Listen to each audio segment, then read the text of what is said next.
Highlights then from quarter-final 1 in ESL R1 round 7 as we return to Spa for the third time in the season. Dane Warren starts from pole position alongside Thomas Tattler over the pair on the front row. It was decent starts from both of them. Tattler though wide to the outside, almost opening the door for Enzo Benito to come into the mix, allowing Dane Warren to clear down the hill as the race leader and begin that charge all the way up towards Les Combes. Once they got there and got through the corner, they all started to return to single file. No major fights on the very first lap through it. Dane Warren allowed to lead without much infighting from Tattler, from Benito, Lerner and Yujovski. Behind that though, when we get to the battle for 6th position, it was where it was at. James Baldwin straight down the inside of Sebastian Jobe with a bit of contact coming through the bus stop chicane, allowing Yujovski to check out a little bit. It was allowing Niels Niox into the fight as well. Wisniewski having to fend off the German on the race out of the bus stop chicane and up towards the first corner at the source. Niox almost pushing Wisniewski onto a slower line, which would cost him a little bit up the hill towards Oruj Radion. Well, that was where Sebastian Jobe was trying to make the move on James Baldwin. After Radion, after the rise up the Kemmel straight into Les Combes, Jobe was sending it around the outside, which would give him the inside for the second part of Les Combes. He'd have to throw it around the outside of Malmedy though, and on that race down the hill towards Rivage, there was just little bits of contact here, there and everywhere, and that was what allowed Wisniewski into the mix. Just into the rear end of Baldwin a little bit, bumping him down the hill. Baldwin would hang on to the position from Sebastian Jobe as Wisniewski was into the mix.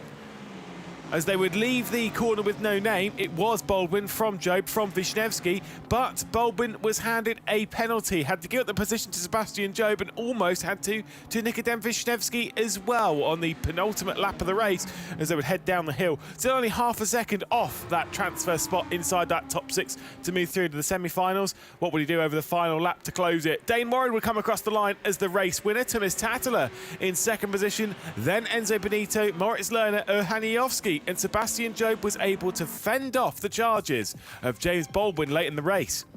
Wisniewski, Niox, Muller, then Veloso and Fluke being the 12 drivers from quarter-final 1.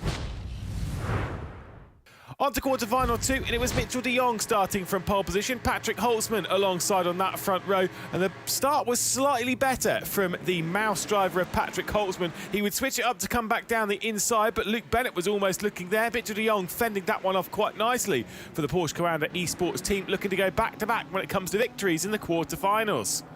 On that race down the hill, it was slightly less calm in quarter-final 2, courtesy of various bits of side-by-side, including this one between Johan Harth and Lasse Sorensen. Bonnerhaus fending off Ryan Barneveld behind, and then a charge from Marcel Cinchik yet again for the second consecutive quarter-final. He was having to work his way up the order, and he was trying to move his way past Ryan Barneveld. Tim Yarshall also fighting off Isaac Price as Marcel Cinchik was running wide, going through no name and dropping to the rear of the field. Side-by-side going through Puon's not normally the wisest at the best of times between Isaac Price and Ryan Barneveld. They were putting on a little bit of a show. Unfortunately, losing touch with those ahead. Now 1 second off and causing a lot of bit of discomfort from those behind. Oscar Bickstrud would be sent round by Tim Yarshall and sent off into the gravel trap going through Piff Paff. And then the fights towards the back end of the top 6. Lasse Sorensen and Jack Keithley fighting it out. I've seen that one a few times in sim racing. Johan Harth just sat off the rear end, and Bonnerhaus also almost into the mix. The Mercedes AMG Team Petronas eSports driver would set it down the inside of Johan Harth going into that final chicane, but he would spin round Jack Keithley, who'd be sent out of the top 6. Marcel Cinchik would come from absolutely nowhere to sweep into that 6th position, and Jack Keithley would unfortunately drop to 7th. Bonnerhaus would be into the pit lane on the final lap of the race to serve a drive-through penalty. Meanwhile, Mitchell de Jong will come across the line as the race winner. Patrick Holtzman in second. Then Luke Bennett, Lasse Sorensen, Johan Harth and Marcel Cinchik, the top 6. Behind that is Jack Keithley, Isaac Price, Ryan Barneveld, Tim Yarshall, Oscar Bickstrud and Bonnerhaus drop to the rear.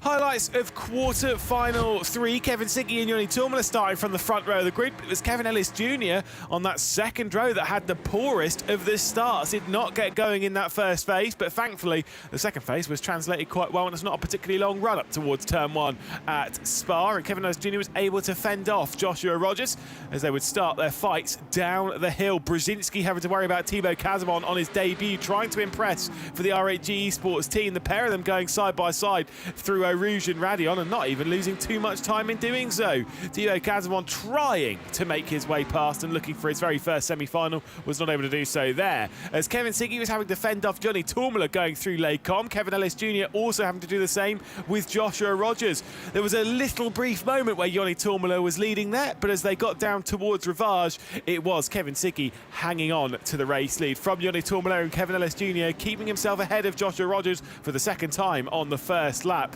Marko Pejic and Jakub Brzezinski would be the two drivers that would head into the middle section of the lap inside that top six. Up towards turn one of the second lap of the race, and it was Thibaut Casabon looking backwards towards Yuri Kazdorp, the mouse driver, down the inside, trying to take over 7th position as he was looking for a second consecutive semi-final appearance for the mouse team.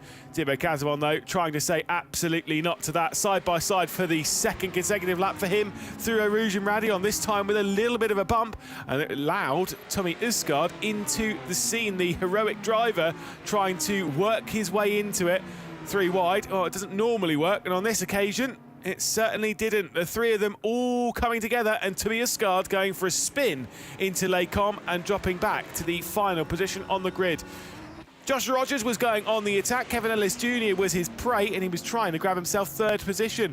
An unnecessary fight potentially, but just giving him a bit of a confidence boost and getting him into 3rd position ahead of Kevin Ellis Jr. Kevin Siggy would cross the line to take victory ahead of Tourmala, then Rogers, Ellis Jr., Pejic and Brzezinski, the top 6. Kazdorp, Casabon, Denez, Neva, Ozildirim, and then Usgaard.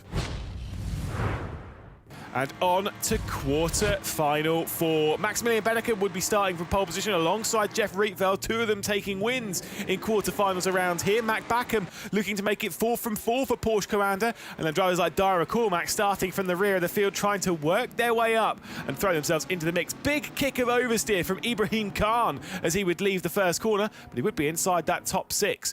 Max Benneker was having to worry about the charge of Jeff Rietveld, who would look to the inside coming into Lecom and would take over the race lead for Team Redline. Meanwhile, Dara McCormack was making swift progress early, getting past Ian Porter, getting past Graham Carroll, getting past Peter Berryman in the early stages as they would race their way down towards Rivage. Yuri Toman as well in this race in 7th position in a real tussle with Eamon Murphy and Ibrahim Khan ahead. The race down the hill, Yuri Toman, the Czech driver, would get himself just ahead of Eamon Murphy as they would race up Rouge and Radion.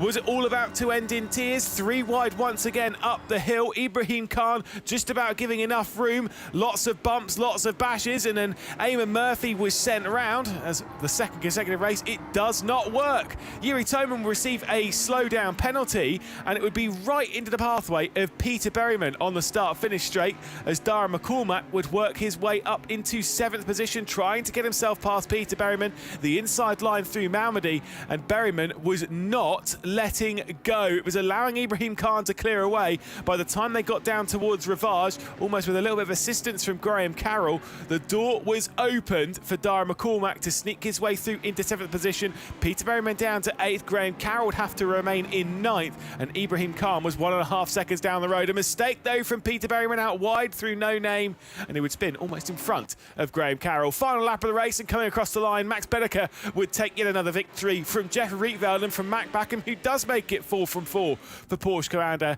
Then Kaki Oliveira, Mikko Gal, and then Ibrahim Khan getting through to his first semi-final. It's a pretty good round here for our 3rd time at Spa, I think it is. Managed to put it on pole with a pretty okay lap. And yeah, just a nice easy race up until the finish. Even though I did get a bit of pressure from Thomas from behind, but yeah, nice and easy. On to Monday now. Hopefully we can keep it going. Hopefully remember how to start the car. It's the main one. But yeah, hopefully all goes well then. Overall, my Friday, it went well. Obviously, we're through to the racing on Monday now, which is obviously always the goal. Unfortunately, I made a bit of a meal in my lap in qualifying though, so I made it a bit harder for myself than what I needed to. But yeah, started P4. I think I moved ahead of Kevin for P3 maybe with 2 laps to go, and then from there just kind of sat there and followed it through. But yeah, it was a fun race. You know, we've got speed. It's just a matter of kind of putting it all together when it counts. So yeah, looking forward to Monday and looking forward to hopefully scoring some more points. So qualifying went pretty decent, qualified in P3, so a pretty decent spot to start the race from. Kind of kept the position there, and yeah, in the end just kind of cruised home after a gap behind me opened up once again. Seems to be a pretty similar story throughout all the week, so I'll take it. Happy everyone got through the Monday. So yeah, hopefully we can make it 4 in the final as well. That'd be ideal, but we'll see how it goes. I'm super pleased with my quarterfinal today. Was able to grab the pole position and also have a good race, nice and clean, just a time trial all the way through, get the win, and yeah, huge relief. Really excited to move on to the semifinals and hopefully the final. Guys, Ibrahim Khan here. Just finished my ESL R1 quarterfinal, and it was a pretty hectic race. Qualified well, and yeah, it was a bit of a struggle to hold on to P6, but managed to do it in the end. So some things to work on for Monday, and yeah, looking forward to it. Let's hope to keep up the good performance. Hi guys, Kevin Ellis Jr. here, and happy to say that we're through at the semi-finals of this round of ESL R1 at Spa. Quarterfinal went okay, had a decent enough qualifying lap, lost a fair bit of time but was still enough for P3. Had a good little scrap with Josh Rogers there and decided just to sort of let him go and not fight it too hard as we were in the top 6 transfer spots. So just decided to play it safe, brought it home P4, and yeah, time to get back in the rig now and keep on practicing for the race on Monday. Hi guys, Jan for the Apex Racing team here. Got through to the semis, finally, I'm gonna say. It's the second time in a row, but here was a little bit more comfortable at Spa, but yeah, 25th in the standings, so I definitely need it, and hopefully I can make it to the final on Monday. Hey guys, I'm Kike Oliveira. I just qualified for the semifinals, second semifinals, and the race was really good. I managed to get a very good start at the beginning and get rid of the mess up behind, and just follow the leader's train with the other guys, and I'm feeling quite confident, quite happy. Preparation was quite strong coming to this track. It was a track that I had good results before, and I just need to focus a little bit more on quali to get a little bit more in front and fight for the final, and that's it. I would appreciate VRS for providing us and Sports and Euros with the best equipment available, and that's it. Another successful Friday afternoon for me. I qualified in 4th position after knowing it will be a tough race with all the names I saw in my grid. Quite some good drivers there, but a good qualifying lap got me into P4 at the starting grid. And in the race it was quite calm for me. Like all of us in the top 5, we kind of played together. We understood that we just have to finish top 6. It's not about finishing 1st, 2nd or whatever. It's just being in the top 6, so we kind of drove with each other instead of against each other. And in the end I was P4 over the line, granting me a position in the semifinals on Monday, which hopefully gets me into the finals and some good points for the championship. Hello everyone, I made it into the semis. It wasn't easy. I had to put together a really good lap in quali, but was just about enough to get me into the top 6. So realistically speaking, today will be tough, but I'll try to do my best. I think in a one shot everything is possible if you really nail your lap. So I'll try to do that, and hopefully will get us a good result out of today.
What is up, everybody, and welcome back once again to ESL R1, round number 7. This is almost the final countdown here for many of our drivers, but also many of our teams as well. As always, my name is Jasmine, and it is my pleasure to be joined here on the broadcast by none other than George Morgan. George, how's it going, homie? I don't know about you, but I feel like I need a spa day, and not the kind that involves a pool and a massage, but much rather one that involves the track. Oh, the beloved Spa-Francorchamps. I tell you what, Jasmine, it's a pleasure, firstly, to be here. Obviously, it's round 7. We're obviously looking forward now to the run up to Munich. We're going to be in for a hellacious ride. Lots of drivers now looking to get the big points. It's crunch time. And we've had plenty of surprises. It wouldn't be an ESL R1 broadcast without them, namely in the form of Dario McCormack not able to keep up his run. He had 2 back-to-back wins previously, but unfortunately didn't quite make the cut this time around. Yeah, and he wasn't alone either. He was also joined by Yuri Toman, James Baldwin, Isaac Price and Nils Nyok. Some major blows here in this round. I tell you what, surprises, shocks, many would say.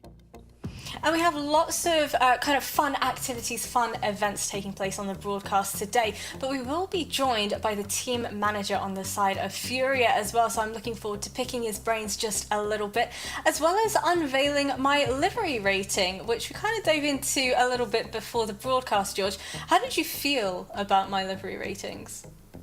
There were some good bits. I think there was also a couple of cause for concerns as well. But hey, I'm not going to judge you. Hey, at least you gave a better response than what Lewis did. He was already roasting me on social media for it, but you know what? I'm ready to throw it right back. But without further ado, I think it's about time we revisit our Match the Outcome. We've had plenty of fun activities taking place on our broadcast thus far. So for the folks at home that don't know how this works, we've spoken about previous outcomes and things that we didn't see happening. But what about the ones that you do? We want you to get involved with our Match the Outcome on Twitter, using !social for a chance to win an ESL R1 shirt. Now on screen right now we can see George and Lewis's Match the Outcome predictions. George, do you really see Enzo Benito getting a penalty? Look, I'll be honest with you. If you take stock of my outcomes, we all saw what happened last time. It certainly wasn't it wasn't the best for me. But hey, look, I reckon there's good value in Maximilian Benneker getting the round win. I think on this occasion he has done it before. He likes Spa. I think he can re-deliver. Well, once again, for the folks at home, if you want to get involved with a shot of winning your own ESL R1 shirt, remember to use !social in the chat and also reply with the hashtag ESL R1 as well. I'm looking forward to seeing if any of the folks manage to get a successful prediction, because I know George and Lewis definitely aren't going to be able to make it happen. But without further ado, let's pivot into our Driver Championship standings. Talk to me about some of these fabulous drivers. Yeah, well, when I said it was crunch time, I really meant it. You can see there on the left-hand side, those coated in green in terms of the standings numbers, they're the ones who are currently going through to the summit in Munich. You need to be in the top 24 to get through to the major.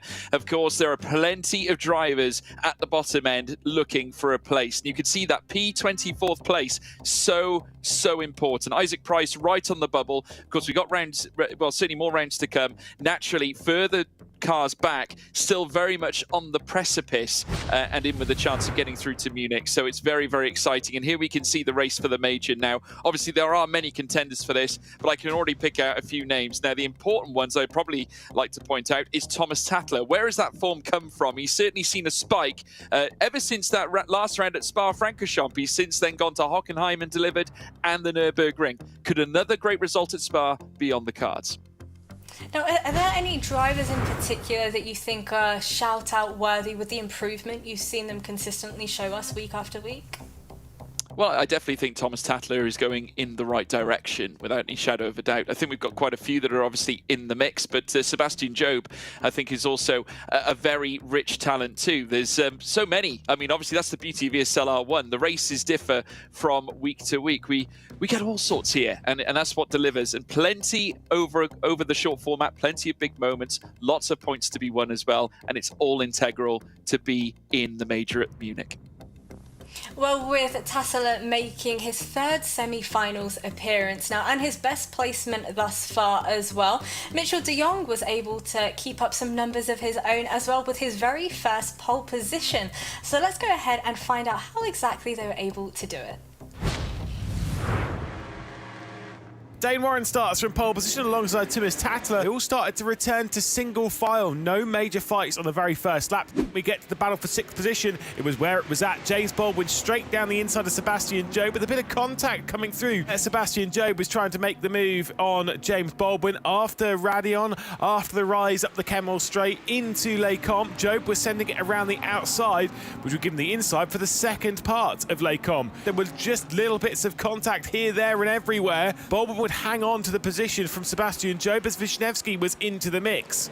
But Baldwin was handed a penalty, had to give up the position to Sebastian Job. Dane Warren would come across the line as the race winner. Thomas Tattler in second position, then Enzo Benito.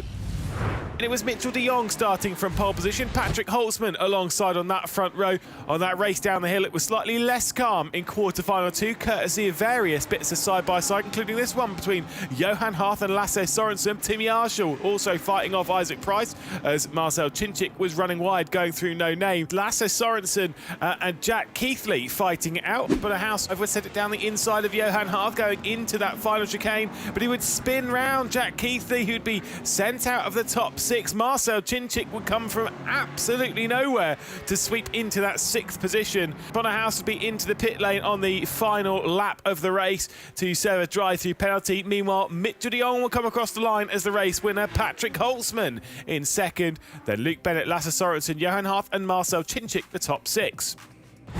Well, what a close affair that was for Sebastian Job there, George. But talk to me a little bit more about our final set of drivers we have racing in our semi-final number 1. Yeah, by the skin of his teeth, that's for sure. But Sebastian Job does return. Obviously, there's plenty of big names in the mix. Luke Bennett, of course, returning to the top end. Has won a final in the past, of course, as well at Nürburgring. Marcel Chinchik and Erhan Yujovski looking to bring back their best form for RHG. They have sort of curtailed a little bit, but a big chance for them to bounce back. Other big names as well exist. Obviously, Porsche Coanda come into this one very well stocked for a big run. Obviously, 4 drivers making it through to the semis, which is a massive achievement for them as well. But I think it has to be said, it's a very, very competitive semi-final one indeed. Now, coming back to some of the fabulous drivers we have here, I need to pick your brains a little bit. We have, for the side of Heroic, Thomas Tattler, and then we've got Porsche as well. We've got Mitchell de Jong. The common theme here seems to be both driving Porsches. Is this a coincidence? It could be. Then again, Porsche Coanda, with, as I said before, all 4 drivers going through. Mitchell de Jong, of course, sharing 9 races apiece with Thomas Tattler. Podium appearances, though, favouring that of Thomas Tattler. 3 going to him, with 1 going to Mitchell de Jong. But he's clinical, isn't he, de Jong? 1 race win in that podium appearance. We'll have to see whether that will once again deliver for him today. We'll have to wait and see. But there is the man himself now, the heroic driver, and there is Mitchell de Jong as well. Plenty on the cards, 2 very competitive talents. I'm looking forward to seeing how they get on. Well, while they're getting prepped, primed and ready, I'm going to open up the floor to the folks at home. I want to hear from all of you. Send us in your predictions. Let us know who you think is going to perform the best during today's broadcast. And you can do so by clicking the link of the straw poll in the chat as well. I'm hoping we'll be able to get some more accurate predictions that will not be affected by the caster curse of Lewis and George. I don't know what it is, George. I feel like this common theme of caster cursing is definitely a thing. You feeling confident that you can get it right this time around? Well, if you're anyone like me and Lewis McGlade, will tell you that there's no such thing as the commentator's curse. But nonetheless, looking at the list, it's pretty evident that Luke Bennett's got a huge following now. He has certainly been one of the stars of the show when it comes to the ESL R1 Championship, and has delivered as well for Team Redline. They themselves, obviously, coming into this race, or certainly this event, this round, looking pretty sharp as well. But nevertheless, it's all to play for. Well, I think without further ado, we should welcome Lewis to the broadcast so he can go ahead and give me his prediction. How's it going, Lewis? Yeah, no, it's going well. It's I always love racing at Spa. That is the key thing here. I think there's a few teams that are looking really strong here. I think the victory overall today is going to go somewhere between either Redline or Porsche. For this race here in the semi-final, I'm putting it more on Dane Warren for now. I think he's got the goods to come up, and yeah, he's an improving driver. He's outside that top 24. He needs the points. I agree with you. I think, Lewis, I think it is going to be between Redline and Porsche, but I'm going to side with Luke Bennett on this one. I think he has got what it takes. He's got the promise. He's got the pace. Let's see how they get on. Okay, well, I'm going to leave the two of you gents to kind of duke it out a little bit and decide which of you actually has the successful prediction, if any. This is the cue for everybody in the chat. Once again, send us in your predictions. Let us know how you're enjoying the broadcast as well, using !social in the chat. Without further ado, I'm going to let these two lovely gents take you through it. Very kind, thank you, Jasmine. Lewis, we have arrived, third-time visit to Spa-Francorchamps on the road to Munich. And now we're going to be seeing some of the best of the business once again hurtle around the grandeur circuit of Spa. Can't wait. In terms of what you were saying earlier on, I perfectly agree. I think Porsche obviously coming into this one in very good form, but as our Team Redline, two teams with 4 drivers on the books for these semi-final rounds. Yeah, exactly. This is kind of what I'm looking over it thinking, could both teams get all 4 drivers into the final? And genuinely, I'm looking at it thinking, yes, absolutely they can. That would be a first, wouldn't it? That'd be a first, if I'm not mistaken. I'm pretty sure, because the Apex Racing team and RAG have both got 3 into finals. Obviously, back in the first time I went to Spa, in fact, in that round 1. To have 2 teams do it, I mean, 2 teams that have got really, really solid chances of doing it. I don't know, it's mega. Yeah, it is mega. Very exciting. There's Thomas Tattler as well. Obviously, Heroic coming into this one in good shape too. The driver's obviously getting composed, ready for the event. But Spa itself, full of treachery. It's one of the most attractive circuits in the world as well. Historic, that's for sure. It goes without question. And we've seen many a great overtake. We've seen many great battles. And certainly the championship was essentially born at this circuit, where, of course, we went racing at round 1. Of course, we've had an almighty journey since then. But we're arriving here now for the 3rd time as we see the cars now out on track and obviously getting set, or at least getting ready and prepared for the qualifying runs. There's Lasse Sorensen coming into this. It's so easy to make mistakes around this track though, Lewis. You've seen it time and time again. Races can be won, but also unhinged at a circuit such as Spa. Yeah, certainly so. This is actually Luke Bennett that we're looking at here in the number 14 Team Redline car as he throws his way up Eau Rouge and Radion. There he is. You can take a look at his sofa in the back. Always questioned the I mean, let's be honest, it's a bit mad, isn't it? One thing he is good at, though, maybe it might not be picking what goes in a room, it is driving. And thankfully, we're seeing some decent driving thus far. Can he nail the lap? Qualifying is really important in ESL R1. It's imperative. We all talk about the short format, and you need to be on point very, very quickly. Heading through now the Rivage section here is Luke Bennett. Of course, a man who is no stranger to taking final wins. We hail back to that sensational effort he put in at the Nürburgring. He now returns here, this time to Spa-Francorchamps, firmly believing, no doubt, that he can once again touch the top end. But vitally enough, he's not alone either, as we're now seeing him make his way through towards the next left. And now it's crucial, because Luke Bennett now coming in towards the middle sector. Of course, very, very dicey section, this one, heading through the Lavagnier chicane. He'll then duck down in towards Campus and Stavolo. Got to be wary. Plenty of gravel traps around here as we hear him rush into it just slightly there, Lewis. Yeah, little slow in the first sector, nothing crazy. Would have liked to see a 0.7 in there. That middle sector, though, is absolutely spot on for the Team Redline driver. We're aiming towards the 59-minute, 59-second 0.7, 0.8 normally is pretty good, but the idea of being a 0.6 is very, very solid. This could be a very tasty lap time coming in for Luke Bennett. Yeah, Luke Bennett now coming down towards the bus stop chicane, obviously setting a 38.8 in the first sector, 59.6, nearly 7 in the second sector. What's he going to set in the third sector? As he looks away from the screen, is it enough? It's a 2:14.393 to get us underway, and that will be the benchmark, at least for now. How close they'll get to it, I'm not quite sure, but here comes Mitchell de Jong. Yeah, really good first sector. Again, decent in the second. This could be a very solid lap time from Mitchell de Jong to go up to the top of the timesheets. He doesn't do so, falling 400th short. I know there was a bit of umming and ahhing there from Bennett, but I've got to say, 14.3 is pretty solid. Benito's thrown it in a bit too hard in that final chicane, though. Yeah, he has. The other red line car now making its way up towards the line. Will he join Luke Bennett up at the top? Very, very fast Enzo Benito, but not fast enough. The top three all within a single tenth of a second with each other. And here's your prediction, Lewis. It's Dane Warren. Yeah, and let's see what his middle sector's absolutely phenomenal. First sector's a little average, though. He'll come up towards the line. Should be good enough to go ahead. It certainly is by 9 thousandths of a second. Dane Warren gets one over Bennett. That's me ahead of George. Thanks, Dane.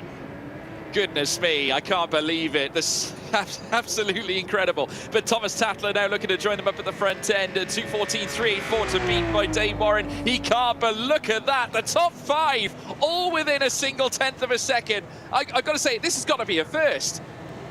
It's going to be closer here because I think Sebastian Jobe's about to slot into that. He goes on to pole. Sebastian Jobe ruins it all, but still, he goes to pole position provisionally at the moment. Here comes Moritz Lerner. Very special lap indeed for Sebastian Jobe, but Moritz Lerner will look to try and twist the tide in his favour. The Mouse car, the Mouse Audi, up towards the line, 6th fastest is all he can obtain. Goes quicker though than Thomas Tatler. Johan Harth though in another Audi as well, heading up towards the line does the Frenchman. What can he enlist here, Lewis? Yeah, and I think looking a little average, and certainly as he crosses the line, 0.2 off, getting the support of Jamie Fluke. Unfortunately, not helping thus far. That might actually be 12th on the grid.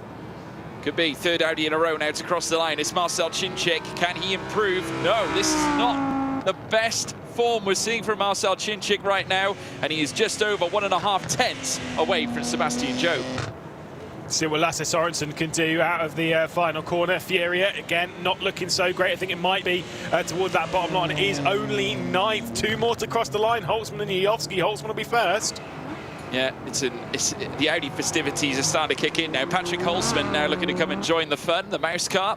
Can he go faster than his teammate Moritz Lerner in 6th place? Of course, top 6 go through to the final. Can Holtzman, oh dear, 9th fastest. I'm sure he'll probably would have wished for better as Erhan Yovski comes into the fray.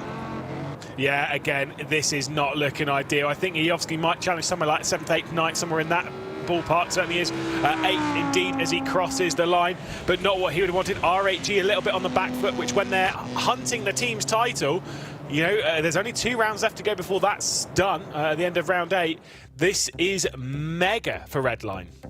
Certainly is, and we're going to bring you now the starting grid, of course, powered by our partners at VRS as well, folks. Here they are. Johan Harth at the back with Lasse Sorensen there alongside him too. Patrick Holtzman is in front of those alongside Marcel Chinchik, the Hungarian, just behind teammate Erhan Yovski, the Macedonian, alongside the Finnish driver Thomas Tatler representing Team Heroic. Moritz Lerner for Mouse alongside Enzo Benito for Team Redline. Mitchell de Jong, the second row of the grid. Alongside him is Luke Bennett in 3rd fastest, with Dane Warren 2nd fastest. Sebastian Jobe once again arriving here at Rennsport, arriving here at ESL R1, and takes pole in semi-final 1, Lewis.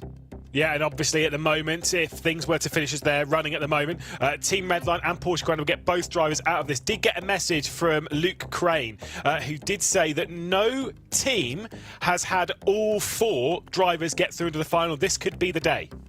This could be the day, and we got 2 teams that are fully capable of getting them there, that's for sure. The likes of Team Redline, of course, right in the mix of potentially pulling this off. This is very, very thrilling. Of course, the Porsche Coanders as well, right in the mix of this too. It's all to play for. You still content with Dane Warren here, Lewis?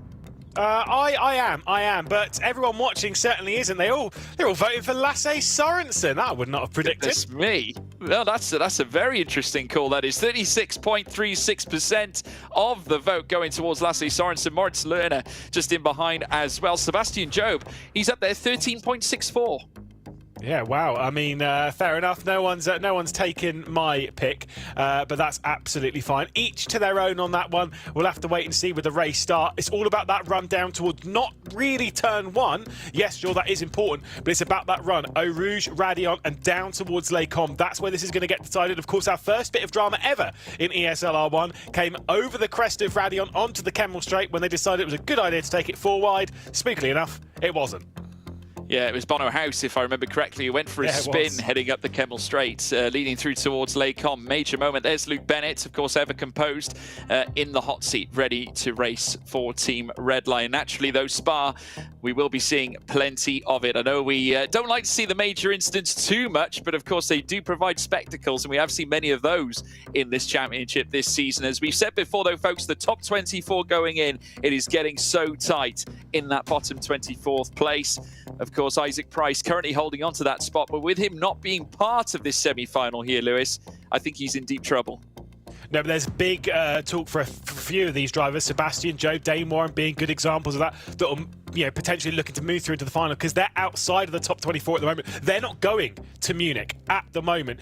It's days like this, penultimate round of the championship, where that can indeed change. You can see it on here. I mean, Sebastian Joe being down there in 40th, he's just set the lap record, the qualifying lap record by 0.005 of a second at the moment. What can he do from pole position?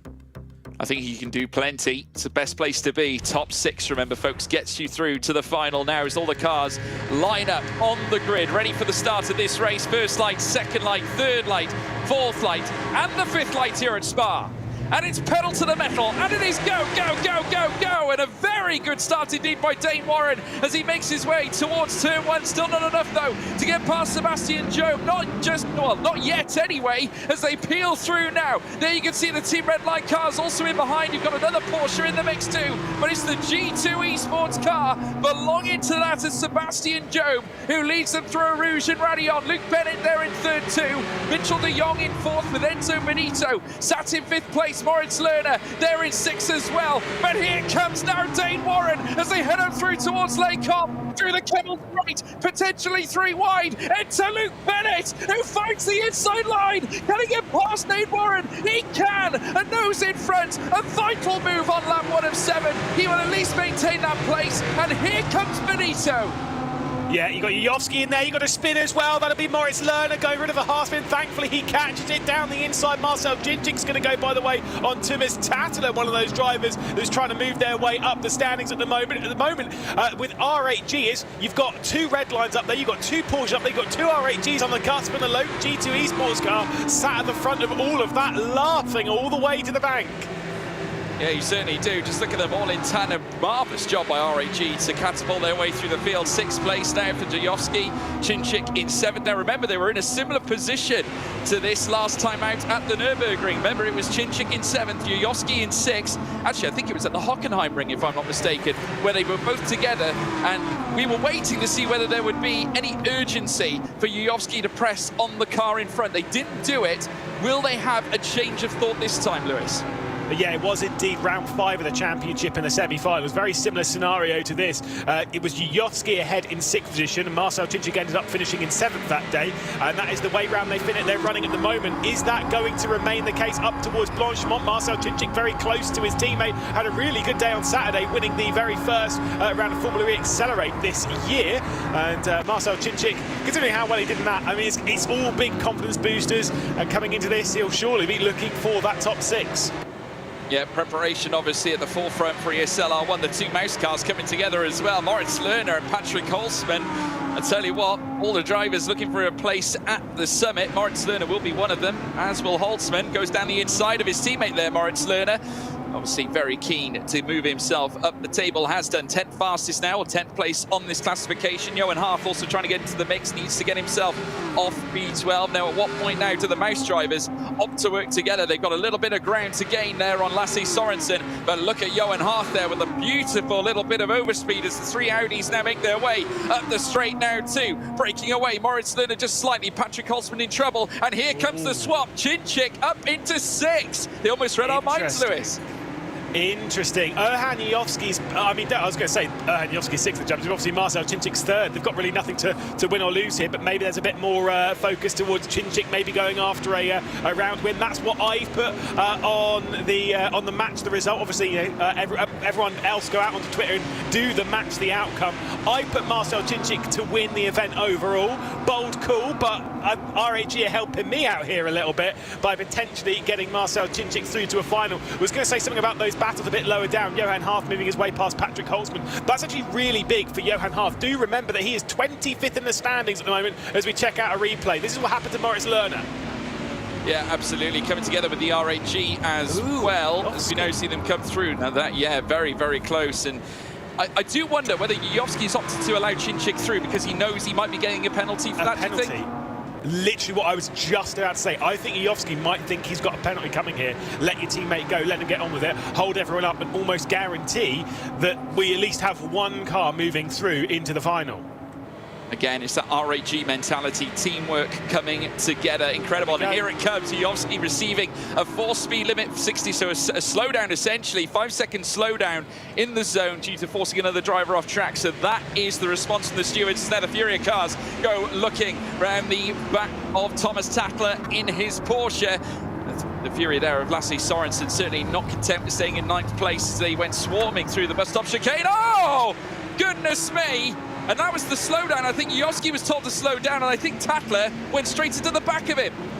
Yeah, so they are told, as we'll see this battle come through at T1, Sorensen and Timis Tattler, they are told that the slowdown zone is by pulling to the right on the start-finish straight. So you come out the chicane when the curb ends, that's when the slowdown is activated. It's in-game, so they get given it by race control in-game, and that's decided. It did cause a bit of an incident in the quarterfinals, and looking like it's caused a little bit of one in there. And obviously it was Yuri Toman, another RAG driver, that caused that kerfuffle, shall we say. Certainly was. Lasse Sorensen in trouble. 3 wide now to Lecom once again. Moritz Lerner, who we can now see going side by side with Sorensen. Tattler's already said goodbye, I'm through, as now we see Lerner try to sneak by Sorensen. Of course, now they'll make their way down towards Rivage. Inside line will favour Lerner if he can hold on to it. The Audi looking to duck deep, but not enough to get past Sorensen, who immediately shuts the door, preventing any move. But look at Holzman in behind as well. These two, Johan Harth and Holzman, duking it out again, this time as they venture through no-name corner, now known as the Jackie X curve. They'll then venture down through towards the double gauge bend, or Puon, as many will recognise it as. Yovski now firmly placed at the back of the field as they now all clamber down through Sector 2. Johan Harth with a bit of a job to do here. He's got 2 very, very fast cars probing the back of his ART. Yeah, like you say, it's really important again for Johan Harth to hang on to as many positions as he can, hang on to as many points as he can. Coming into this round, he was 25th in the standings, 1 position ahead, by the way, of Timis Tattler, who's 26th in the standings, and obviously very close around that cut-off point, around going to Munich or not. Yes, this is not the final round of the spring season before we get to that spring major, the Range Sport Summit, in a couple of months' time. But it's still, every single point that you can pick up now will make the difference. I almost guarantee that someone will be missing that cut-off by 2 or 3 points, maybe even just the 1.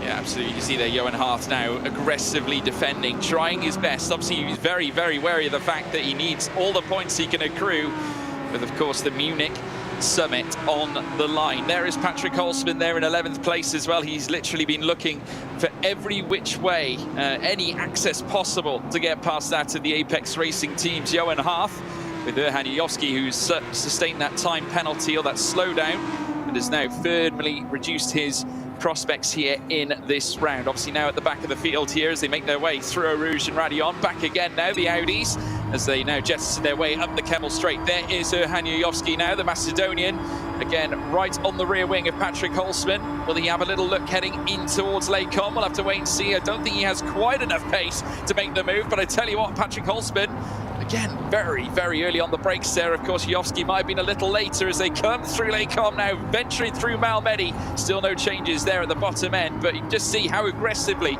they are fighting for those points, Lewis. That certainly states how imperative it is to get into that top 24.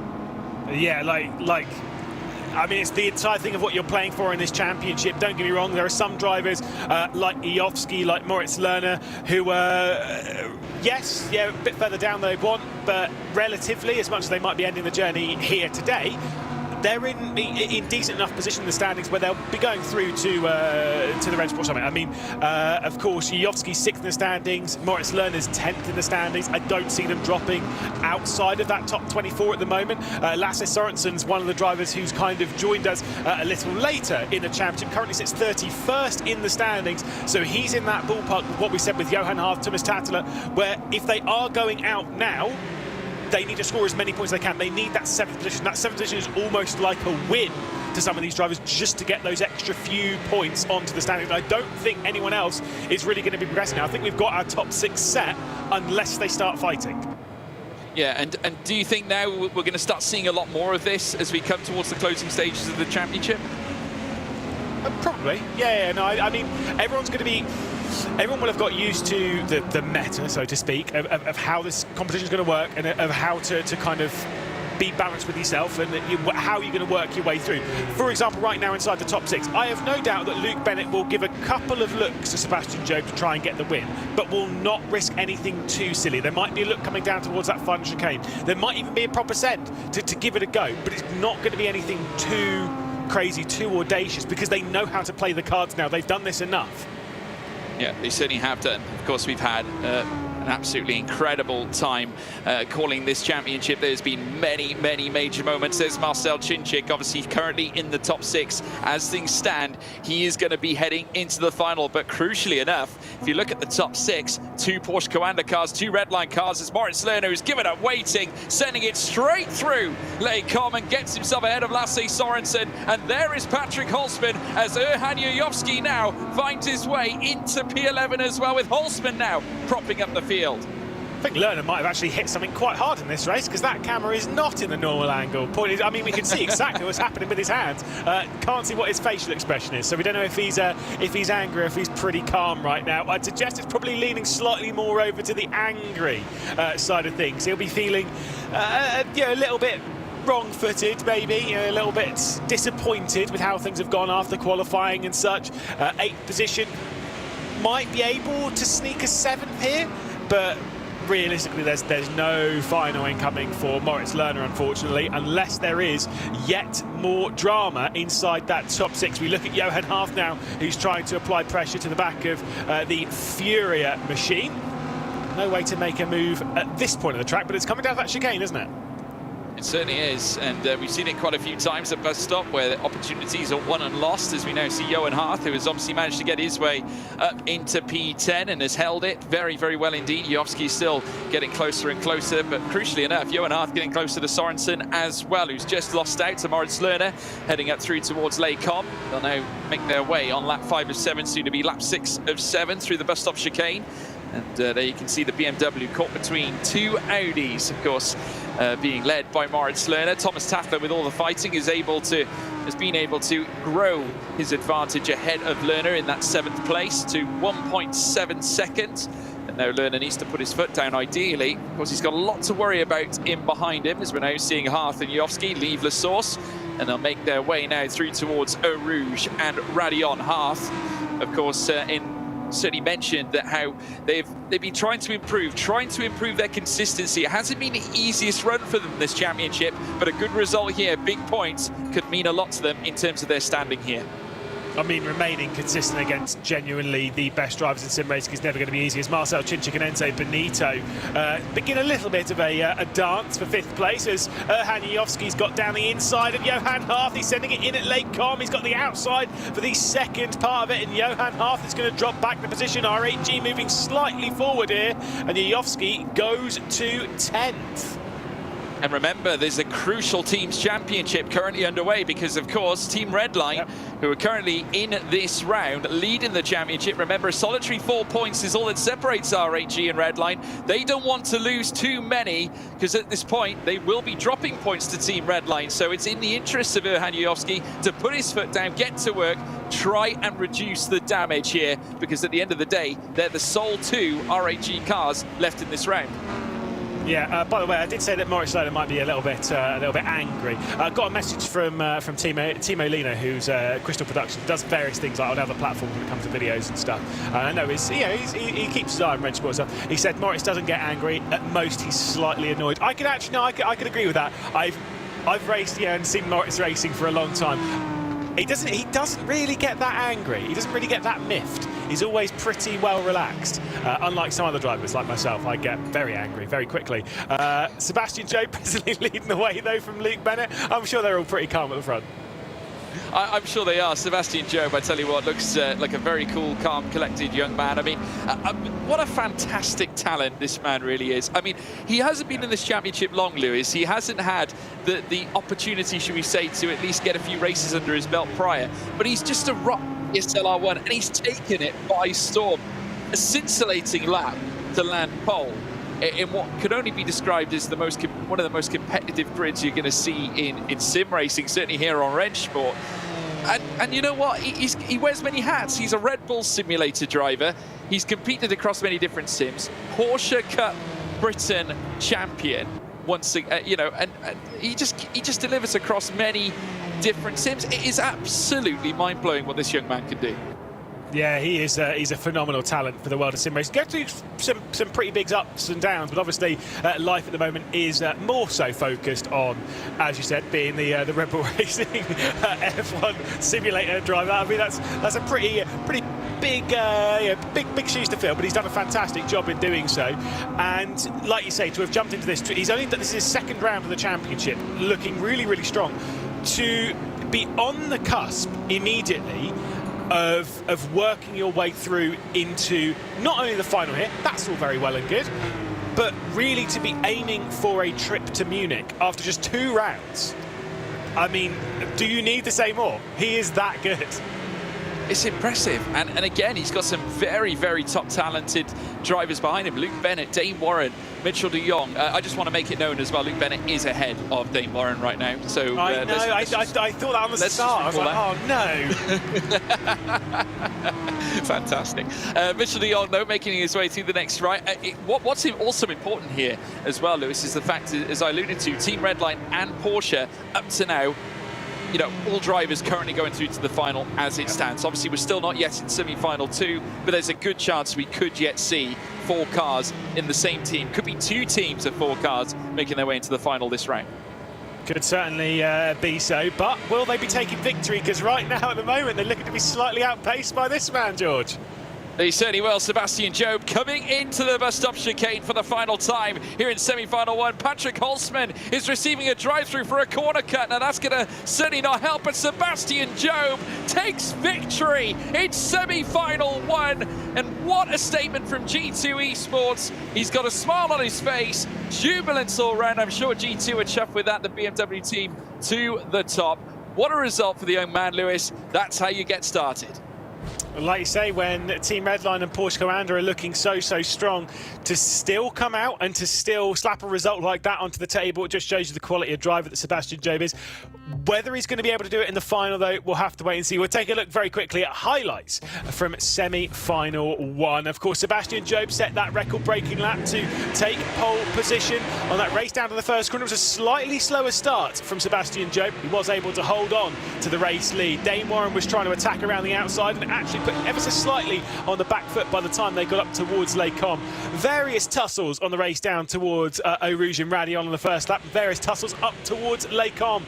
It was Luke Bennett down the inside to take over second position ahead of Dane Warren, who was fending off his teammate behind. Mitchell de Jong was able to hang on behind that as we saw bits of contact coming through Malmedy. It was Moritz Lerner going for the half spin after contact with himself and Erhan Yovski, who would later receive a penalty for the said contact. Moritz Lerner dropping back to the final position in 12th. Meanwhile, Johan Haaf had to worry about a big send from one of the Mouse drivers. That was absolutely epic down the inside from Moritz Lerner. Almost made a little bit of contact with his teammate Patrick Holzman as well, side by side, off of that final chicane between the 2 Mouse drivers. There was a switch for RHG, though. This was before the penalty had been applied to Erhan Yovski, and that allowed Marcel Gintic to get through. Bit of contact between Timus Tattler and, of course, Erhan Yovski when they came out of the final chicane, and Erhan Yovski would drop backwards. Across the line, Sebastian Job would come to take victory, though, ahead of Luke Bennett after a fantastic drive. I'll be it here as well. I was, you win on that prediction, George. That's fine. I'll allow it. Well, there you go. My form continues. It has to be said against that of Lewis McGlade. I tell you what, let us know in the live chat as well how your predictions got on as well. Any key notes, though, Lewis, in terms of any performers that really stood out? I mean, I'm obviously other than Sebastian Job, of course. I think Marcel Chinchik, after a poor qualifying to work his way up the order inside the top 6 and kind of remain calm in doing so. Yes, I know he got the assistance from Erhan Yovsky, but that's a pretty solid attempt. But realistically, it's the strength of Porsche Commander and Team Redline right now, which, as we know as sim racing fans, has been a battle which has been going on in sim racing for years. Team Redline versus Commander, of course, in this Porsche Commander. It's a mega storyline, and we're starting to see it really, really, really building up. Speaking of Porsche Commander, by the way, we're going to jump straight to an interview because we do have Dane Warren on the line. Hopefully, you can hear me, Dane? Hello, how's it going? There we go. Yeah, perfect. Brilliant. Talk to us about that race. I mean, a bit of drama down towards the first corner, losing the position up towards Les Combes, but still pretty satisfied, surely? Yeah, I think so. I'm really annoyed at my qualifying lap, to be honest. Had a really nice second sector, but just completely checked the first and third. But besides that, it went about as well as we wanted it to. I mean, Mitchell making it through to the final, which is really cool. But yeah, I wasn't going to fight for position because there's really, as you know, no real point to do that. So it was just all about sitting in queue and, yeah, making to the end. Now, let's talk about your pace for a second, because I do remember a little bit of a conversation between me and you and the Porsche Commander guys back in Katowice. When I asked who was the fastest in the team, everyone kind of looked around to you. For one, is that still kind of the case? Do you still feel like you're the fastest in the bunch, or is everyone kind of equaled out? Or how are things on that side? Yeah, well, for sure they've equaled out. Yeah, I think everyone's within like under a tenth now, so it's pretty insane. We've all learnt so much about the game in the 3 months that we've been playing it, and yeah, I think you can see that even in just the qualifying sessions. A tenth is the difference between first and last. So yeah, for sure, everyone's really close, and yeah, one little mistake in qualifying can put you to the back of the grid. So yeah, it's pretty insane. Do you feel added pressure that at the moment you're obviously outside of that top 24? At the moment, you're not going to Munich. Is that kind of like building up on you, that time's running out on that? Yeah, for sure. But as we've sort of, well, I guess as that sort of developed, in a weird way, it's sort of less pressure. I don't know how to explain it. But yeah, I know that I have to make the finals now, get a good result, and hopefully then we can make it to Munich. But until then, it's just try and perform the best we can in qualifying and make it through the finals. And yeah, if we make it to Munich, that's an added bonus. Well, Dane, for one, big congratulations. We're going to see you in the final. Hopefully you go well in there, and until then, bye-bye. Yep, thanks guys, cheers.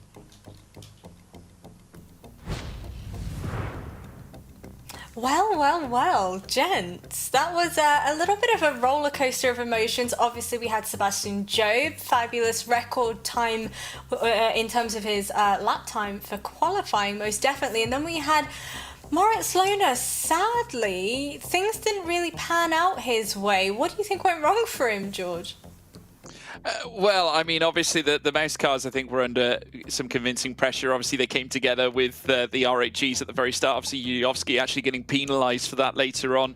I think they're going to feel a little hard done by it, and understandably so as well. I mean, Mouse came into this event all of promise. They had 3 drivers come into the semi-finals, but already losing out at this very early stage is obviously not the way you want to start. So I can understand the frustration. And speaking of starts, let's go ahead and take a look at how that race ultimately ended up starting. Was this kind of like an anticipated result from yourself? Did you think Sebastian Job would be able to pull this one out the bag? Well, it looked like Dane Warren actually had the better launch if we had a look side by side, but Sebastian Job did a fantastic job of holding on to the top end. Of course, further back, Luke Bennett managed to get himself primed. This was the obviously a major moment too, obviously where the Mouse and the Furia came together. Of course, we had Patrick Holzman and Moritz Lohner working hard to try and improve Mouse's exploits. But there was the breaking point there as we saw the R8G coming together. Further up then, we had a big scrap heading up through the Kemmel Straight, as we so often do when we come racing at Spa. Very nearly 3 wide. In fact, it does become 3 wide at this point. But Redline once again proving how talented they really are. It's great to see this rivalry between them and Porsche brewing. And as it stands, we are on for 2 teams to take 4 drivers into the final, but they'll need a massive semi-final too. Now, I got to ask you here, for Marcel Chinchik, starting the grid at 9th position, finishing up in 6th, that's certainly got to be a huge relief, a huge weight lifted off his shoulders. Yeah, massive bounce back for Marcel Chinchik, but I think there was a key moment in that race, I think, that certainly caught me and Lewis, was the fact that after Hanuyovsky knew that he was going to get penalised, we obviously believe that his decision to obviously allow his teammate through, that being Marcel Chinchik, into the top 6 was because he was aware that because of that incident that he believed he would get a penalty, which he did. He certainly did. So it was a smart call by RAG, and again alludes to that teamwork that we're so used to seeing from them. Obviously, we did say as well during that race at the very start, they were in a very similar place as to where they were in round 5, where Yayovsky was holding on to 6 and Marcel Chinchik was basically going out in 7th place. But this time they opted for the swap, and it proved fruitful towards the end of the race. I think it's definitely going to be like a tough call to be making, especially in the heat of the moment. But I'd just like to point out, Caster Curse, or Commentator Curse as you call it, is very much a real thing, because neither yourself nor Lewis were fruitful in your predictions. What on earth went wrong? But you know what? I want to check in with the chat's predictions. So let's go ahead and see how our straw poll ended up panning out. Maybe this is the way forward, right? Just base your prediction off whatever the straw poll ends up being. Never mind. Well, they weren't immensely spot on either, to be honest. I mean, Lasse Sorensen, 31.3%. Sebastian Job, second, 17.24%. But of course, you know, he did get 17.24% of the vote. So I suppose we'll give them a little bit of credit. But all I know is that Lewis McGlade is absolutely fuming right now. His argument, his standing point is, but they didn't get knocked out. I guess we'll let it slide this time, but the next semi-final, I want an accurate prediction, okay? But as we check in with your match the outcomes, were you able to get any of these correct? Well, I mean, I think, you know, I'm pretty sure that if Yayovsky was on the list, then I would have definitely matched him up with the penalty. But yeah, unfortunately, that wasn't given to us. So there we go. Max Benneker is still on to win the round, so I'm still very much in the frame for that. A lot of these drivers obviously competing in semi-final 2, so we'll have to wait and see. But yeah, no, I'm afraid none of mine coming through at the moment. Well, joining us after our quarterfinals 3 and 4 recap, we have the team manager for the side of Furia joining us on broadcast.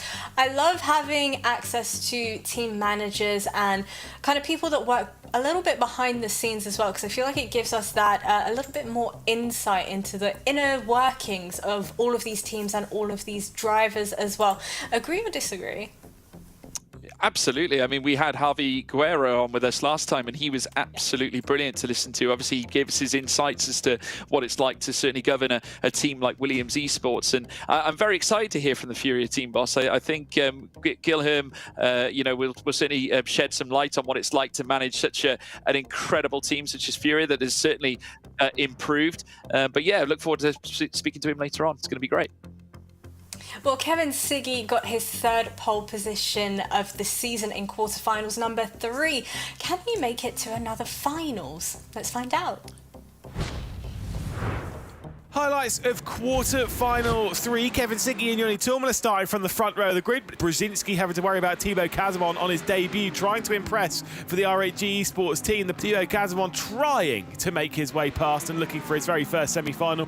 There was a little brief moment where Joni Tuomela was leading there, but as they got down towards Rivage, it was Kevin Siggy through Rouge and Radion, this time with a little bit of a bump, and it allowed Tommy Usgaard into the scene, the heroic driver. The 3 of them all coming together, and Tommy Usgaard going for a spin into Lecom and dropping back. Josh Rogers was going on the attack, getting him into 3rd position ahead of Kevin Ellis Jr. Kevin Siggy would cross the line to take victory ahead of Tuomela, then Rogers, Ellis Jr., Pajic and Brzezinski.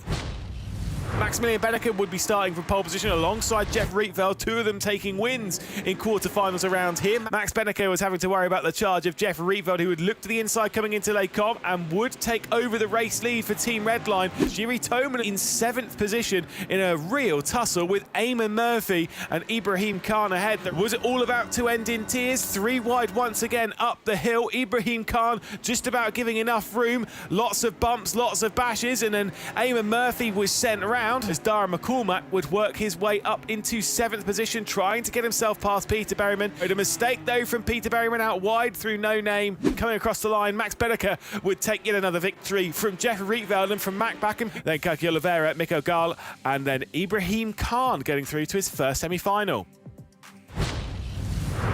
Well, we have Guilherme Bantel joining us here on the broadcast. Firstly, a very, very warm welcome.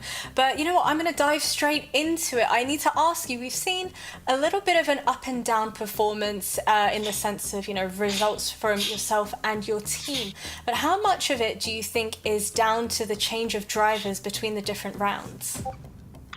Yeah, we had a very challenging situation of bringing all the drivers here to live in Europe, so we had to manage this situation, and some drivers in some moments could not live here for the whole semester, and then we had to change drivers in the last minute. But it's the challenge of a world championship, and we have to find solutions quick, and that's what we made. And now with Marcelo Neiva in the place of Jeff Giassi and Lasse Sorensen in the place of Felipe Batista, I think we well established now for the second semester also. Yeah, I mean, Guilherme, it's great to have you on board with us. I just wanted to touch on Lasse Sorensen. Obviously, we have seen some incredible form, certainly from himself. I mean, what's the routines been like? What's the training been like? The practice, has it been vigorous, or have you had a set regimen in place for these drivers? Yeah, we are all living together here in Malta. You can see behind me the drivers. Kaique is now just preparing for his race. So we're living here in Malta and practicing every day from morning till night. And Lasse is practicing from his house there in Denmark, but we are all together in Discord every day. So the good part of our team is the strong support between each other. We're very bonded and very committed to a good result this year. We know it's the first time we're coming here. We're all newcomers, and we face some big challenges. But as I was watching yesterday, documentary for the first climbers of the Everest, they were telling, why are you climbing the highest peak in the world? Because it's there. It's the same mentality of ESL R1 for Furia. Why are you dedicating so much? Well, because it's there for someone to win. Maybe it's not on the first semester, but on the second semester, I think we're gonna come so stronger. I like that. That's really inspirational to hear. Now, on the topic of Lasse Sorensen, the addition of him ended up happening at round number 4, and he's already been able to kind of play a little bit of catch-up in terms of the points he's been able to garner. What kind of prompted the decision to bring him on board? How was this the driver you landed on? Yeah, Felipe Batista, he had the contract to race in stock car races. So on some rounds of ESL R1, he wouldn't be able to race with us. So we had this decision of swapping him with Lasse. And Lasse had the contacts of Jeff and Felipe and Kaique from their last team of Fire Sim Sport. So we asked him, hey Lasse, do you want to join the Brazilians? And he was at home from the beginning. He was like, I feel so connected to the Brazilian team, so let's go. So he's our Brazilian living abroad. Amazing. That's wonderful to hear. Well, thank you so much for joining us on the broadcast. It's been a pleasure. Thank you, guys. All right, well, George, I think without further ado, let's take a look at our drivers for semi-final number 2. Yeah, absolutely right. Let's take a good long look at these, because this is going to eventually figure as our second half of our final. Joshua Rogers coming back as well. Maximilian Benneker also in the mix. Kevin Siggy as well in the mix. Mac Backham, the return of the Big Mac, making up a 2-car strong Porsche lineup as well. Porsche Commander looking to try and add another 2 drivers into the final here in semi-final 2. We'll have to wait and see if they can deliver. All right, well, I'd just like to open up the floor to the folks at home. We want to hear from all of you.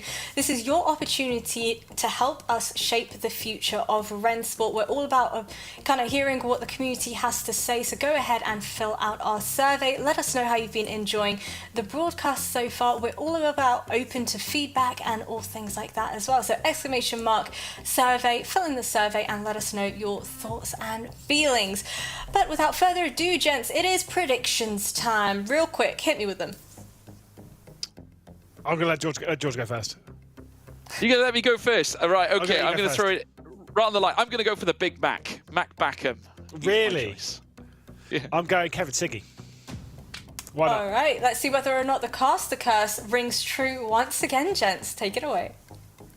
It only rings true if they don't go through. By the way, we'll kick Jasmine out of the booth because she's got to go and take a really good, long, hard think about what livery's actually the best on this, because that'll be coming up a bit later on. But we'll all have that little taster to see how good her opinions are on sim racing liveries, and I can just say now, not great, but it's fine.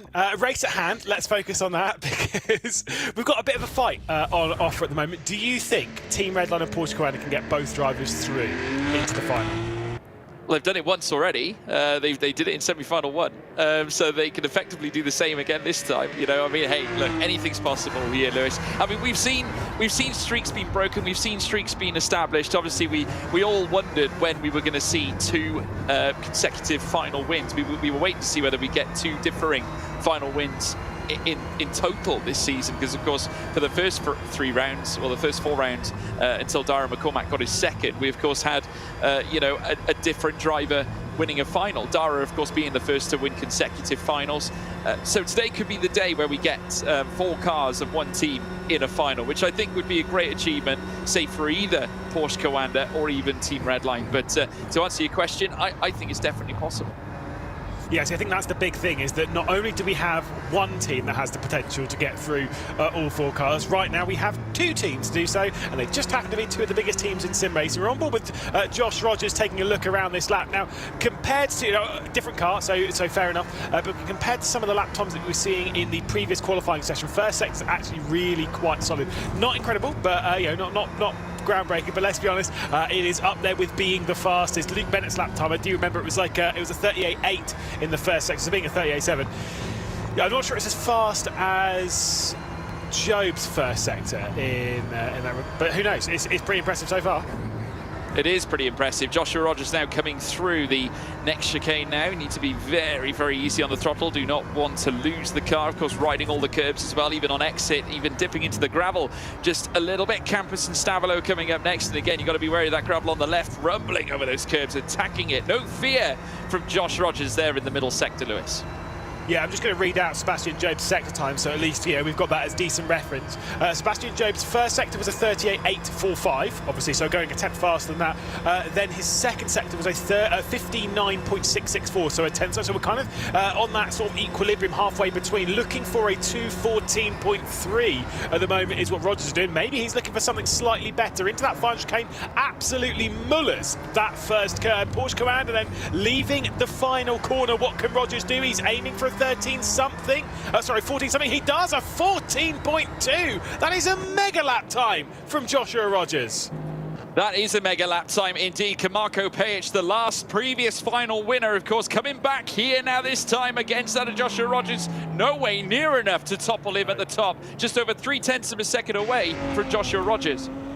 Whoa, that was a lot of curb being taken going from the final chicane from Mikael Gala. We are getting word now here that Maximilian Benneker will not actually be in this session, having a bit of an issue on his side, so he has not been able to set a lap time. As you see, Gala across the line to second, but quite a big chasm off of pole.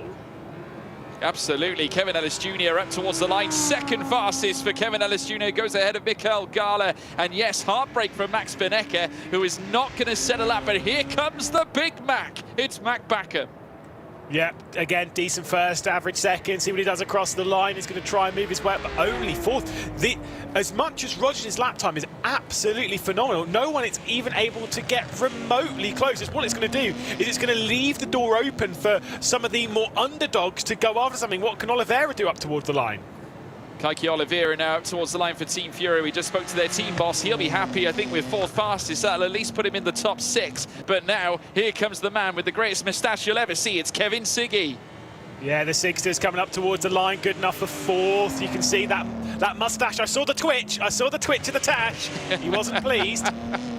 Well, G2 Esports will be looking to follow up Sebastian Job's fantastic performance here with a Joni Tormala special. The Flying Finn now up towards the line himself. Is it enough to get into the top 6? It certainly is. Within 1.5 tenths, goes third fastest, Joni Tormala.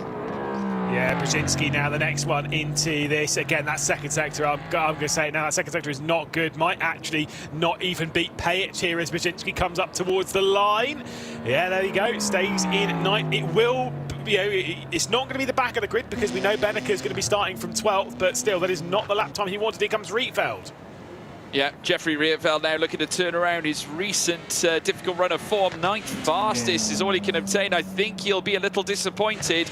And that's a red line car outside of the top 6. But here comes the man from the United States. Or should I say Britain, should I say? Ibrahim Khan. Yeah, the Flying Scotsman, Ibrahim Khan, up towards the line. He's not happy with it, but it's good enough for fourth. And you can see a bit of laughter coming out of Khan's mouth. That is a superb lap time from the young man. I mean, shout out to him. Yeah, absolutely right indeed. A fantastic lap from him as well. I mean, obviously, he is from Scotland, folks. He is not from the United States. I don't know what I was thinking. But yes, a great lap from Ibrahim Khan.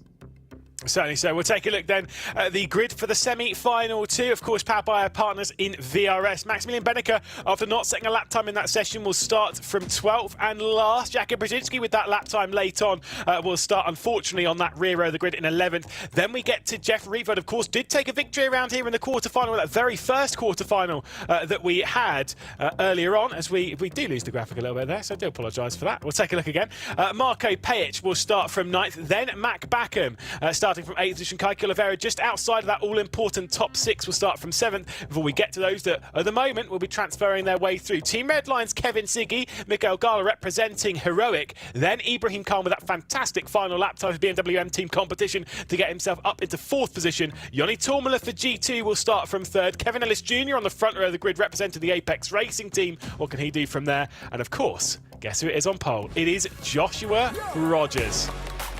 He is one of the fastest drivers in sim racing, once again proving it. He said he had struggles in qualifying back on Friday. Well, he's put those to bed as he takes pole position once again. He's pretty good, George.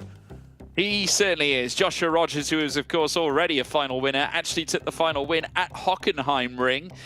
Can he, again, snatch it away, essentially away from the dinner plates of Maximilian Benecke, who took the very first round win at Spa as well? Who knows? The rivalry between that of Rogers and Benecke grows ever stronger. It always has done. It has certainly been at the very height of sim racing now for so many years. But it's Benecke at the back and Rogers at the front, which is a very interesting dynamic, Lewis.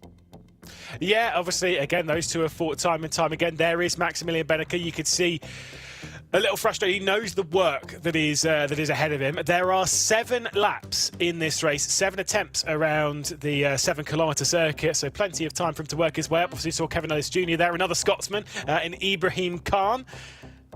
I say, I'm really impressed with that lap time from Khan. That was mega. I think even he's surprised about it. I think he was shocked when he crossed the line, but nevertheless, great from him. Yet Jeffrey Rietveld looking to return as well. Kevin Siggy showing a great burst of pace. He looked ever so good in the quarterfinals as well. That moustache is certainly twitching with the promises of a great race. We'll obviously have to wait and see whether they can deliver. A little bit of a curveball, though, thrown in the midst of a potential Redline 4 car and a Porsche 4 car, because Matt Backham's got a bit of work to do, as does Jeffrey Rietveld, Lewis. Yeah, the pair of them being outside of the top 6, they are looking in at the moment. we would like, a part of me is I'd like that record to be broken here today. Part of me is just sort of like, I would like to see one team getting all 4 cars. I don't really care which one it is, but I'm sure RHG definitely don't want it to be Redline right now. Here's your votes for what you think is gonna, who you think is gonna win the race. Of course, votes still open, so please do it. It's in the Twitch chat and whatnot. At the moment, Josh Rogers and Maximilian Benneker sharing the lion's share of the results at the moment. Let's be honest, with Benneker's position on this grid, probably going to drop down this leaderboard, and I get the feeling that Josh Rogers might take an extra couple of votes before we get into the race. Yeah, absolutely. He certainly looks good value for this one, starting from the front, and we've seen how important it is to have that inside as well, heading through towards the source, Lewis. We saw it with Sebastian Job. Effectively, Dane Warren did have the better launch, but it certainly got very close between the pair. Very integral to have that inside into the source. Well, George, who do you think? Do you think anyone is actually really going to be able to beat Josh Rogers, starting from pole position? The race is coming up; those final 6 positions going through to the final. Can anyone beat him? Well, it's potentially possible. Obviously, if we can see Joshua Rogers attacking the curbs any more than what he already did, but this race is going to be sensational. Over to you, Lewis.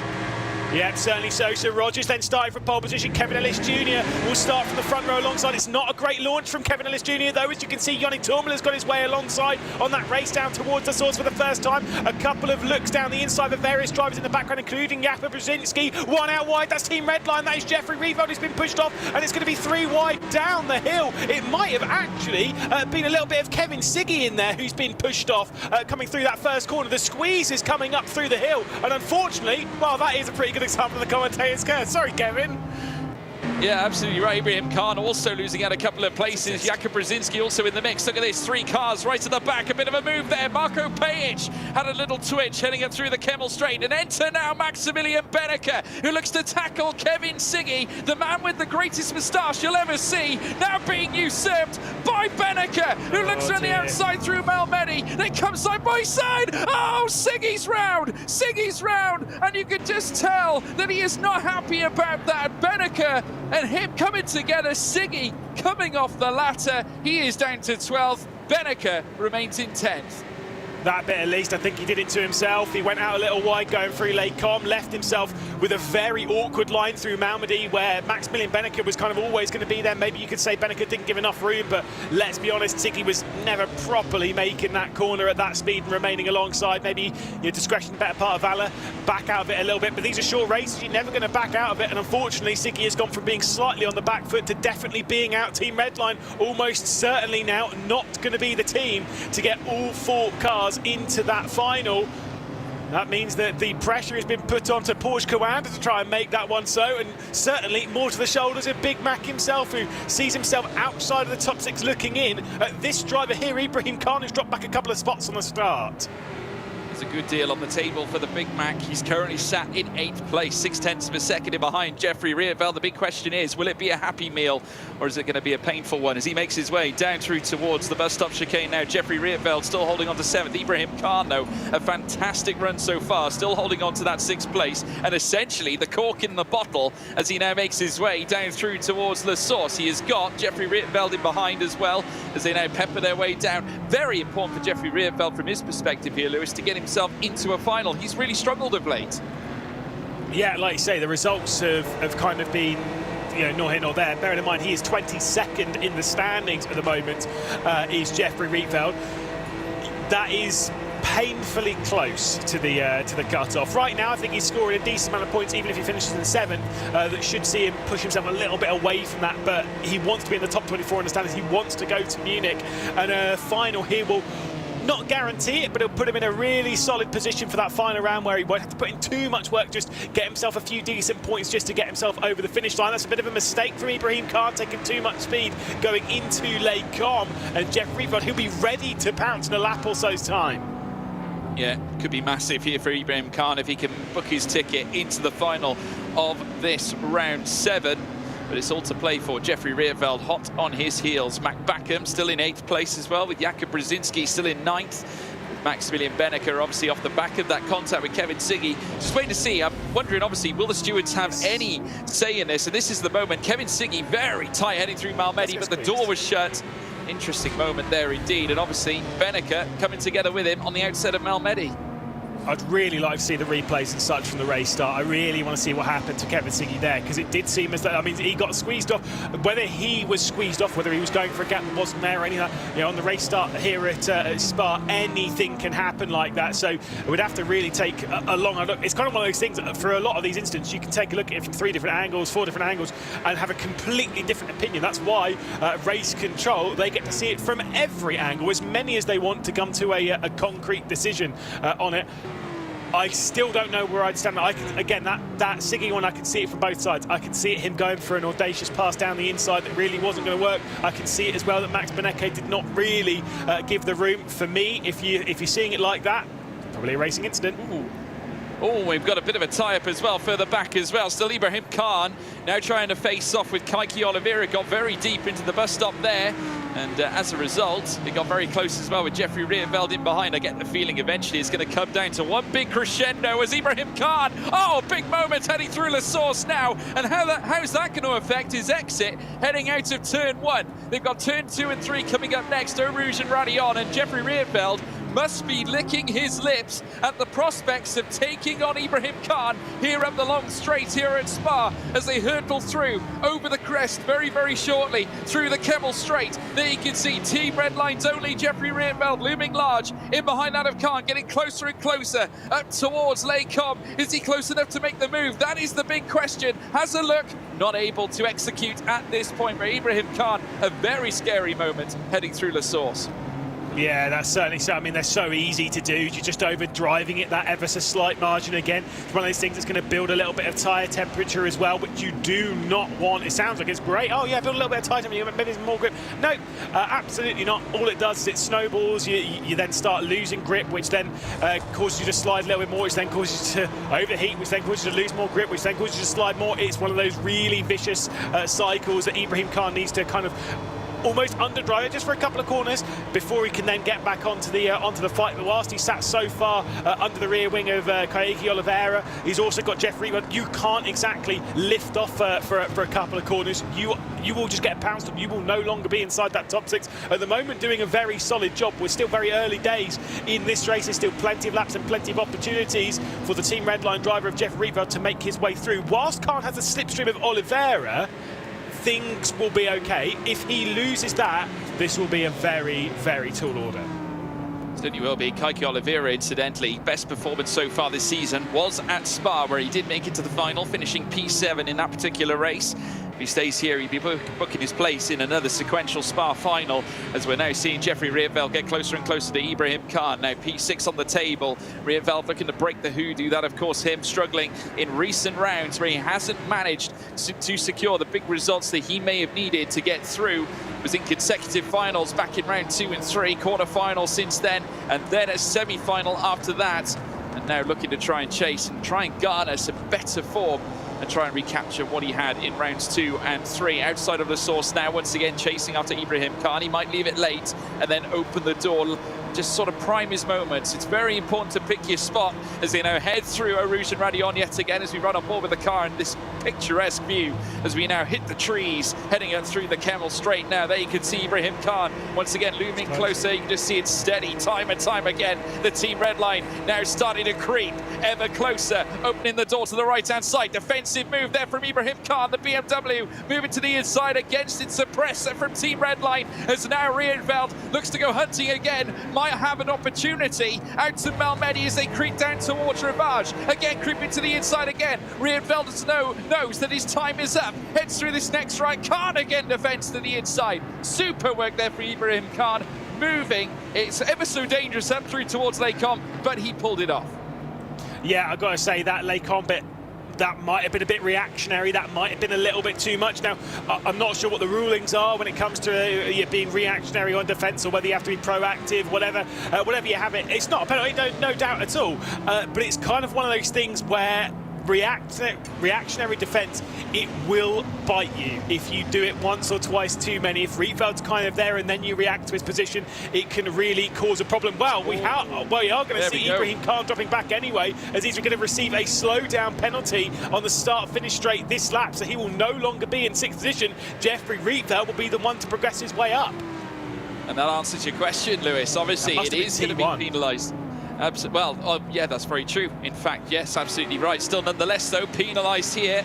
And Ibrahim Khan now is going to have to give up the speed, but at the same time, give up the place there of that P6 spot. And now Jeffrey Rietveld in a position to now garner a result here in this semi-final. Crew standing inside a bus stop, and they are actually going to fight here. Now, this is very brave for Ibrahim Khan. I would imagine he would have been notified of his penalty. Yep. He is going to be slowing down, and Rietveld goes through, and through goes Mac Backham as well. Also joining them, Jakub Brzezinski, as well as Maximilian Benneker. Through goes Marco Pejic as well, side by side now between the Williams, as now the big Mac Backham comes up against Jakub Brzezinski on the outset of turn 1, and in comes Maximilian Benneker now as well. So we've got a huge fight being teed up here for that 6th place. Yeah, can Benneker make his way through into the final after all of the issues from that qualifying session where he wasn't able to set a lap time courtesy of computer problems and such? He had to start from the rear of the field. He's worked his way up one position at a time, not done anything too crazy in the race. Mac Backham currently sat in that 7th position. Jeff Rietveld with all the pressure behind. 4 different teams all fighting over that one single position. They're not bothered about the points for 7th, the points for 8th, the points for 9th. They're bothered about getting that one position, that 6th position. Almost, again, it's like it's a fight for the win. At the end of a race, they are all focused on being the lead car in this train, and that happens in every fight, but there is so much pressure on everyone's shoulders in these fights to get this right. And hey, do you know what? I'm not actually going to count out our round 6 winner, because Marco Pejic is not a million miles off the back. No, he's not. He's only 1.5 seconds away from the car in front of him. That, of course, being Maximilian Benneker, but we are coming down now to the final couple of laps of this race. So 2.5 if you want to be picky, as we now see the cars make their way through this next ride. Mac Backham, who's currently on the precipice of getting 2 Porsches another 2 Porsches through to the final, already having 2 of them make their way through. Of course, Joshua Rogers is going to make it 3. The question is, can Mac Backham make it 4 as they now head through this next ride? Out of Stavolo, very shortly they'll make it through. Paul Frere as well, very shortly. Tormala still chasing. Very, very good performance from G2 Esports as well. Sebastian Joe winning that previous semi-final, and they've just got the man that they would also need into the top 2 as well. He's in 2nd place. Joni Tormala set to make it a 2-car G2 presence in the final. Yeah, exactly. I mean, Tormala's been superb. He's found a lot of form. We've kind of said this before, with how much he's kind of built himself up through championship. Kind of one of those underdogs, like a smooth operator, someone just very calm, going under the radar. I mean, he's in the middle of the points in that sort of top 24 and the bits that we're focusing on. No real risk of going out. No real focus on winning the title, but he is that driver that's kind of looming constantly that I wouldn't be surprised if he necessarily can pick up genuinely a round win. He has the pace, he has the consistency, he has the form to be able to do so, and right now, like I say, sitting in 2nd at the moment, things are looking pretty good for Tormala. Ellis Jr. Gall, those 2, they're not going to be under too much pressure from behind. It's Kaiki Oliveira, it's Jeff Rietveld, Mac Backham, Brzezinski, Benneker. That's where we're focused on. That is the fight we're looking at right now. Yep, it certainly is. Now we're seeing Marco Pejic and Ibrahim Khan come together as well. Ibrahim Khan gaining a little bit of time too, trying to close up on the back of Marco Pejic, trying to recover after the penalty that has been distributed. Running a little wide as well there as well, Khan, as they dip down into Rivage now. Keeping tight to the inside, Marco Pejic, as he coasts the car around. He has lost quite a considerable amount of time to Max Benneker up in 9th place. But obviously, of course, the fight for points is still very much in hand, and Ibrahim Khan doing his utmost to try and deliver for the BMW team as they whip through this next left at Pouon. But there's Jeffrey Rietveld, currently on lap 6 of 7. He will be booking his place into the final, but crucially enough, 1 second off the pace of Kaiki Oliveira that sees a Furia car making its way through. Tormala also in the mix as well. Just a note on Joni Tormala's form here. The only time he hasn't progressed from a quarter-final was at Nürburgring last time out. Since before then, obviously, prior to that, semi-final 9th in round 1, semi-final 11th in round 2, came 10th in a final at the Nürburgring, 10th in a semi-final in round 4, and then P2 in the final at Hockenheim Ring. This is a man who carries a lot of consistent form, consistent performer, certainly here in ESL R1, and that's exactly what you need if you want to be a presence up at the top end. Yeah, like I say, mega driver at the moment, and they're heading on to the final lap of the race. Can he maybe challenge for a race win here in the semi-final, just to give himself an extra little confidence boost? I'm sure if he has the opportunity, he'll give it a go to get past Rogers. There's 1.6 seconds to Kevin Ellis Jr. behind, so that's plenty of margin for him to potentially go on the attack. And I'd be very surprised if there wasn't at a bare minimum a look. By the way, at the moment, as we were, one of the big storylines of the day has been there being the potential for 4 qualifiers from one team to get through into the final. At the moment, that is not happening. It comes down to Big Mac, who's currently sat in 7th. He needs to get past Rietveld. His teammates doing the work, and Josh Rogers leading the field. He certainly is, but he's getting closer, crucially enough. And you can see there, ultra-defensive Jeffrey Rietveld. Matt Backham knows what's on the line here. Of course, wants to try and add a 4th Porsche to the table, ready for when we go racing in our final race of this evening. Obviously, here in round 7 in the ESL R1 Championship. It's all on the table here at Spa now. The action aplenty here at a very, very historic circuit here in Belgium. As you know, seeing Jeffrey Rietveld coast them through the next left at Jackie Ick's corner. And Rietveld obviously trying to get himself back to his best, trying to reach another final. Brzezinski still stuck in 8th place with Matt Backham in front of him. Max Benneker as well in the mix of all this too. It's a huge fight, a gargantuan fight over the top 6 places as they now peel down through towards Corbeil-Paul Frere very shortly, and out of the 2 corners of Campus and Stavler. But first of all, they need to try and tackle the Lavagna chicane as they make their way through it. Backham still right on the cusp. The question is, can he unlock the door? Can he unlock the pace heading through Blanchimont? Yeah, I mean, the big thing for Backham was that he ran a little wide going through the X curve, and it kind of dragged him another attempt or 2. He's run wide there, coming out of Stavelo, coming out of Curve-Paul Frere, and onto this backstretch. I don't think there is going to be a 6th position on the horizon for Mac Backham. Might be an extra couple, though, for Brzezinski or Benneker should anything go wrong. At the moment, our focus back up towards the front because Joni Tormel has not been able to do anything about this man here who comes out of the final corner, and it is yet another win for Josh Rogers, who picks up semi-final number 2 here for ESL R1 round number 7 as we return to Spa. Has he become the favourite for the day? We'll have to wait and see. It's Rogers again. Look at that, no emotion. Not a single drip of sweat, nothing. Nice, calming, relaxing drive for one of sim racing's very best. Took pole position and took what really seemed to be quite the dominant victory. Joni Tormela kept him close for a while, but it wasn't to be. Josh Rogers on top. We'll jump straight into highlights from the race as we can see Josh Rogers leading from that pole position. Kevin Ellis Jr. getting a slightly slower start, and a re-look at what happened down towards turn 1. Ibrahim Khan pushing out Kevin Siggy a little wide into that first corner, causing this 3 wide down the hill. Kevin Siggy on the left-hand side was pushed out of the mix, and then he had a battle with Maximilian Benneker over the top.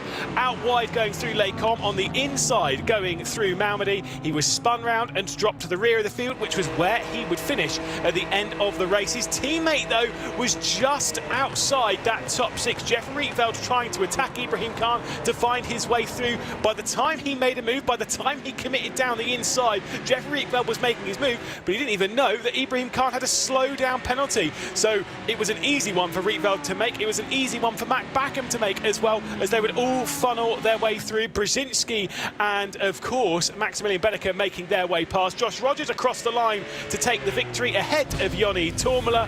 A fantastic result. But we are joined by someone who's going to become another one of our finalists, Kaique Oliveira. Talk to us about that race right in the midst of that. Hi guys, this race was super hectic. The quali was super close.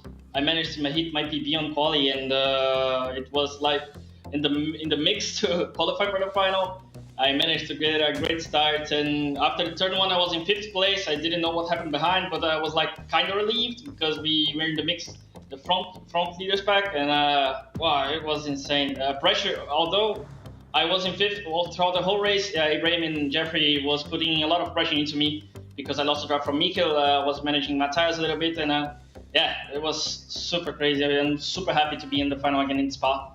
Super important. Now, we've spoken about your team in Furia quite a lot when it comes to the differences that they've had since racing at home versus racing in the LAN event at Katowice. What's the major thing that's changed? What's the major thing that's made you more comfortable and clearly made you more prepared? I would say every day in preparation we are fine-tuning everything, the rig, the wheel height, the pedal weight, the monitors. We are always striving for minus details that we are pushing besides the performance on track.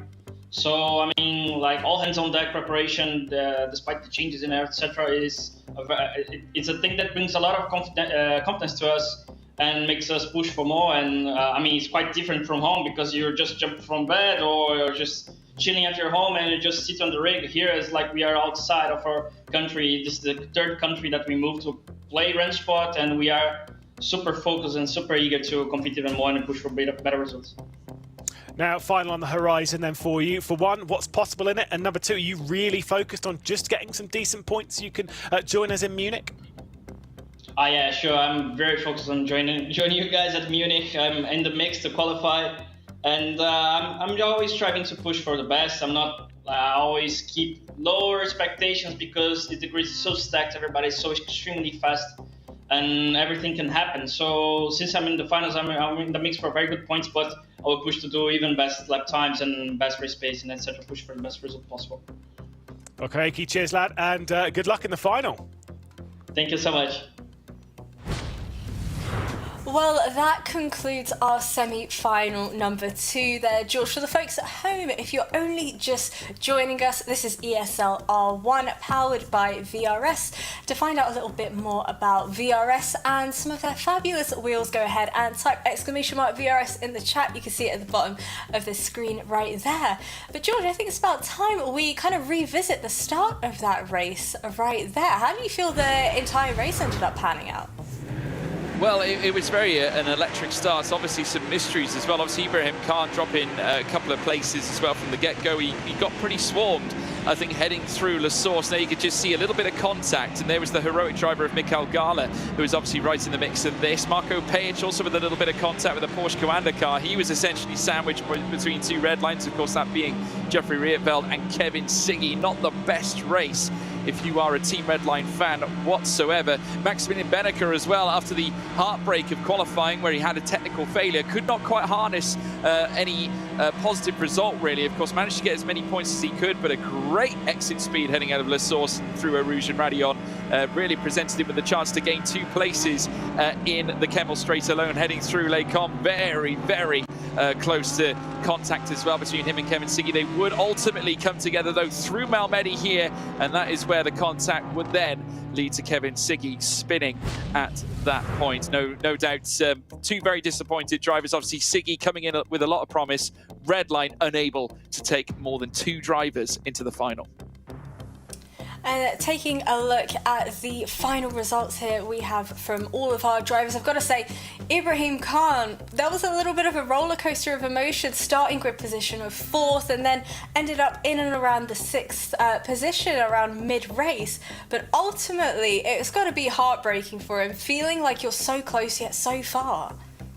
Yeah, and then to add insult to injury, he then all of a sudden sustains a penalty and loses more places. Eventually, Jeffrey Rietveld would obviously get the benefits of that top 6 in the end, obviously at least sending one of the Team Red Lines through. And then, of course, obviously at the sharp end, I think one of the great stories, Joni Tormela as well, a great display of pace. As I said on the broadcast, only once has he appeared outside of the semi-final, and that was one quarter-final appearance, obviously, in our previous round.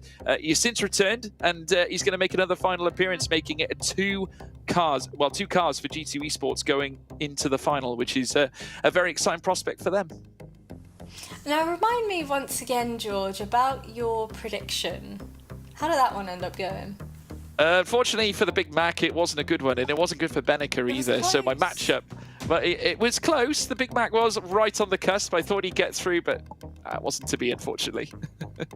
I can hear a notification going off, and I just have a feeling that's from Lewis. I'm not going to check. There we go. I can see it out of the corner of my eye. It's definitely Salt Lewis, in the wound. 100%. But let's go ahead and check in with the chat and see how all of your predictions ended up shaping up as well. Well, how are you feeling about this? Agree, disagree with some of these predictions? I think personally, obviously, Josh Rogers obviously was the form card, and very, very wise view. You can see they actually predicted the top two in semi-final two. Josh Rogers with a 42.11, Joni Tormler getting second. The only one probably the standout was Maximilian Benneker. Obviously, a disappointing qualifying due to the fact that he had the technical issue, and then obviously stepping into the race just could not get into that top six, which has unfortunately led to him bowing out here at Spa. Kevin Ellis Jr., I think a feel-good race for him as well, makes his way into the final. Matt Backham not able to quite do it, but good news for Furia as well as Heroic. Two teams getting drivers through into the final as well. Kaiki Oliveira and Mikael Gala, great performance. And how about the predictions in terms of our match, the outcome? Do you feel like you've checked any off out of memory? I think it's a 0, to be honest. It's not looking too great, I'll be quite frank. But hey, you know, it is what it is. I mean, Enzo Benito didn't even get a penalty, so that's one thing. Maximilian Benneker is definitely not going to win the round. So I think it's fair to say that it's a pretty sharp failure from me, I would say. The one thing I will say is I think Lewis is on the table to get a round win. I think Lewis is in a state of heavy copium, as we call it, because he's hanging on for dear life for his predictions and adamant that it's not over yet for him and that the commentator's curse does not exist. I, however, beg to differ.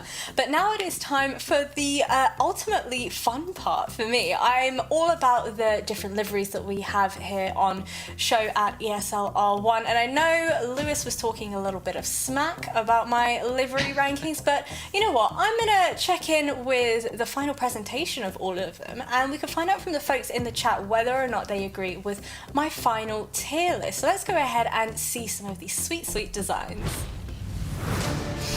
Okay, so we're kicking things off with G2. To me, personally, you can tell this is a G2 car. The design's really nice, and I feel like it's not too gamery. What do you think? Yeah, I'd agree with that. I think it definitely encompasses what G2 are all about. Porsche Coanda coming in as well with a very simplistic livery, but it looks sharp and striking. Very, very nice indeed. Nice combination of the negatives, the black and whites too. And Apex Racing Team with a very similar look, going for their typical colour scheme, I would say. Yeah, I kind of like the Apex Racing Team. I just wish there was some more patterns, some more design as opposed to the block colours. Now this one, okay. For me personally, if I'm driving this IRL, that is how I ranked a lot of these liveries, I would be more than happy with that. Super clean design. Taking a look at the FaZe Clan as well, we've got a nice pattern going on, lots of colour as well, which I'm a big fan of too. I think it's super nice. Oh, yeah, they like their stripes, that's one. for sure. We agreed on this one. We liked Furia. I think it strikes a very Brazilian sort of, you know, as in festival type livery. It just looks striking, looked fantastic. Mouse also very, very sharp. Now, you didn't like this one, Jasmine, but I liked it a lot. Spoiler alert, spoiler alert. I don't know, I just wouldn't be driving that car IRL. Again, that's how I was basing a lot of this. Williams, though, this was really nice. I like the fade effect that they've got going on as well. I think some more teams could have done with a sweet livery like that. And then we've got Team Redline. I'm loving the geometry. I'm loving the different colors as well. And once again, not too gamery. Moving on to Heroic, though. What do you make of this one? Heroic looks sharp, very similar to the mouse, not the mouse concept, sorry, the actual FaZe Clan concept too. Similar colouring as we saw, and also the BS competition BMW. Of course, the stripes, the zebra you see on the side. Of course, we saw a lot of that when we went to Katowice, but it does look sharp and lots of colours. And the most colourful car you'll see on the circuit, the RAG Audi LMS R8, looks really, really stunning. Lots of colour work here. I love the combination of the orange, the yellows, and the blues. Really does stand out. See, colourful does not equal a good livery. From my perspective, yes, I love a bit of colour, but there is more to the design than just the colour. I feel like patterns play a very huge factor as well, placement of sponsors, all of those things factor into it. So, I know you're going to chime in and give me your thoughts on each of my tier list placements. So, here we go. Let's kick things off with our Apex Racing Team. This one would go in the Chad category because, again, I love the shade of blue. I think it's very nice. For it to be bumped up into Giga Chad, needs some patterns going on there.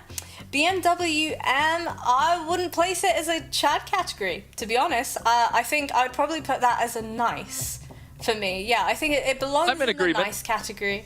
Yeah, you feel I'm that? in agreement. Moving I'd agree into with that. phase though, phase I feel like is a little bit hectic. Yes, we like the patterns, but it looks quite hectic. So I'd probably put it in as a Chad. What do you think? I would. Oh no. I think phase is not bad personally. I mean, nothing against them, but I think it's a not bad one. I just think there might be a little bit too much going on. I think that, you know, don't get me wrong, fantastic logo, fantastic heritage. I just think it might be a little too busy. And now taking a look at Furia. This livery absolutely slaps. Anybody that does not have this as a Giga Chad energy, Giga Chad what Furia. are you doing? Get your Go eyes Brazil. tested. Straight, yes, straight in the Giga Chad. G2 Esports is another Giga Chad. Obviously, I love the pattern. You can tell it's a G2 Esports. It's not an eyesore. And I just feel like it looks really nice. Heroic, though.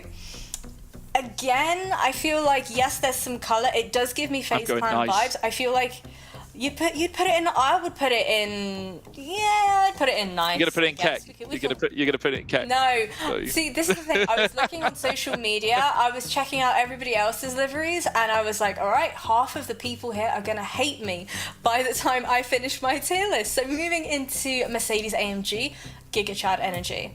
Like, tell me you wouldn't be proud to be driving that bad boy around IRL.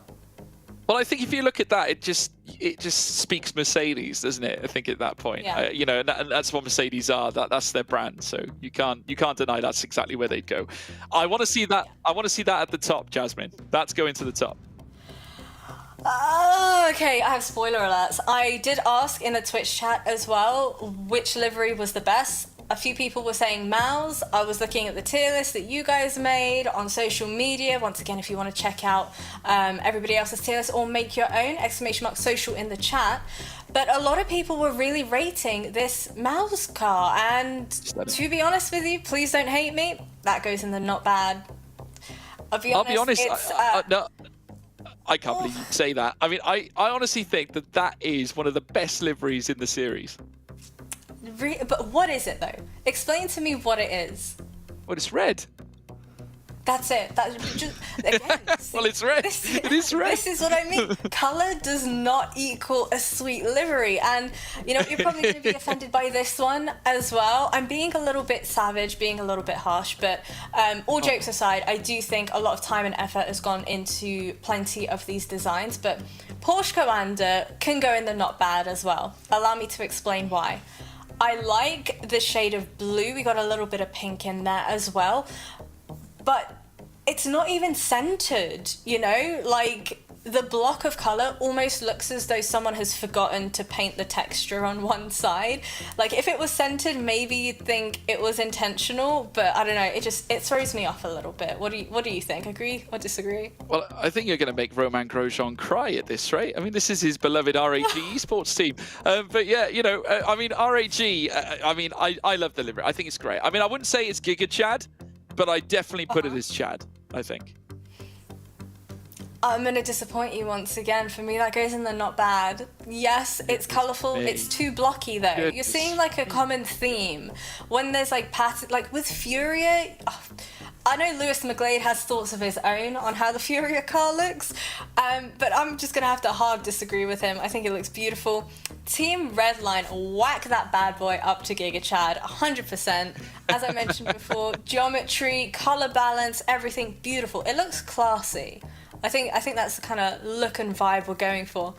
Williams, where would you place this before I give my answer? I put Williams in Chad, personally. I just think it's classic. Okay. Again, when you think Mercedes as the silver, you think of Williams as blue and white. You always do. I think they really they did well. It's their typical chill blast livery that we've seen in esports.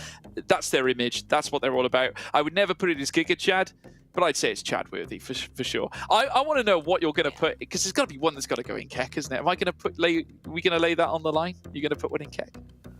I'll put one in kek if you put one in kek, because when I looked on social media, you guys are savages. We had members from G2 chiming in, just putting people in the kek category, and I'm just like, wow, I was trying to be nice over here. Okay, you go first. Tell me who you deem kek worthy, and then I'll go. I'm going to upset a lot of... I'm sorry to the Crimsix fans as well. I'm going to stick the FaZe livery in Keck, personally. Why? I'm gonna make so many enemies.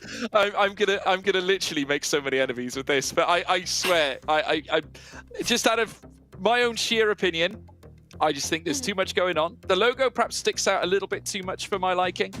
So for me, it goes in the Keck. But now it's your turn. It's your turn. I would probably put REG in Keck. Again, it almost looks as though you've taken it into Microsoft Paint and just used the fill tool here, there, and everywhere. And I feel like you could have done with some patterns and things like that. But yeah, I think personally, if you're asking me, that's a decent livery tier list. What do you think? Rate it or no? Yeah. I think we've gone probably as close as we can. I think it was okay, but yeah, naturally, it's a game of opinions at the end of the day. So I'm sure the chat has their own. I'm sure. Yes, and speaking of opinions, we want to hear all about yours in terms of Rensport, how the broadcast has been going, and maybe even my tier list as well. In order to give us your thoughts, feelings, and opinions, I urge and encourage all of you to type !survey in the chat.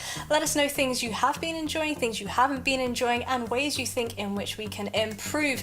Once again, it's your opportunity to help us shape the future of Rensport. You don't often get an opportunity quite like this one.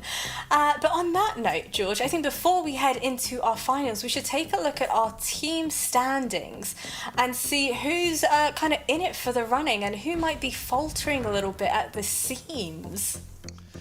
Well, I mean, Team Redline, I did speak about the promise that they showed after semi-final one. Obviously, between them and RAG Esports, there's a big fight happening for the team's championship, but 4 points is all that separates them. RAG, I think, will have a little bit more of a boost now, knowing that there's only three Redline cars going through to the final later on, obviously, after they lose Kevin Siggy. But RAG, I'm sure with Marstar Chinchik at the helm, he will deliver. But it's going to be very, very tight towards the end. I'm looking forward to this final. I think it's going to answer a lot of questions. I'm also looking forward to this final, but I tell you what, I'm looking forward to the next round and ultimately the major as well. Certainly exciting times ahead of us all here at ESL R1. But let's check out how they actually got to this point and what lays ahead for them.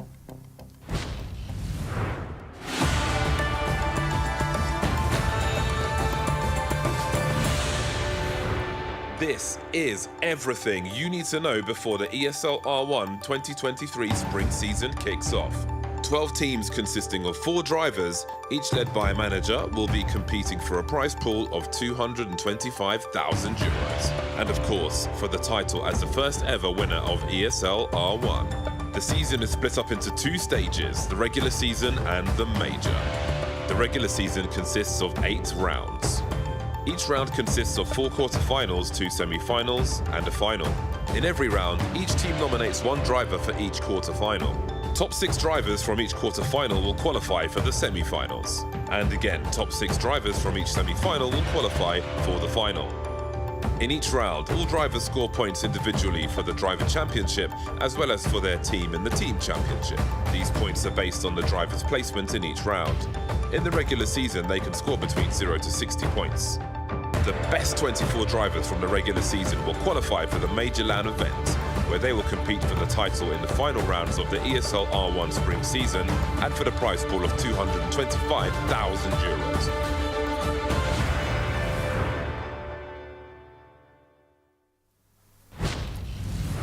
Well, hot damn, that is one heck of a prize pool for all of our teams and our drivers as well. George, do you feel like the nerves or the thought of prize pool factors in whatsoever for a lot of our drivers? Oh, massively, Jasmine. Obviously, with the fact that they've taken part in this championship, the teams will have their ambitions set in place. And like anything, esports now, sim racing as a whole is growing and becoming more and more impressionable. Lots of young drivers coming through as well. You know, talents from the world of motorsport getting wrapped in. Of course, we've seen Max Verstappen tuning in for Team Redline, watching, of course, the ESL R1 broadcasts as well. It just goes to show how much growth we have seen in the world of sim racing, and it continues to do so, and certainly the ESL R1 being no different, adding to that and essentially almost contributing massively to this new rise of sim racing. Well, I think we should check out the very best of the best that we have over here at round number 7 with all of our drivers racing in our final. Break it down for me.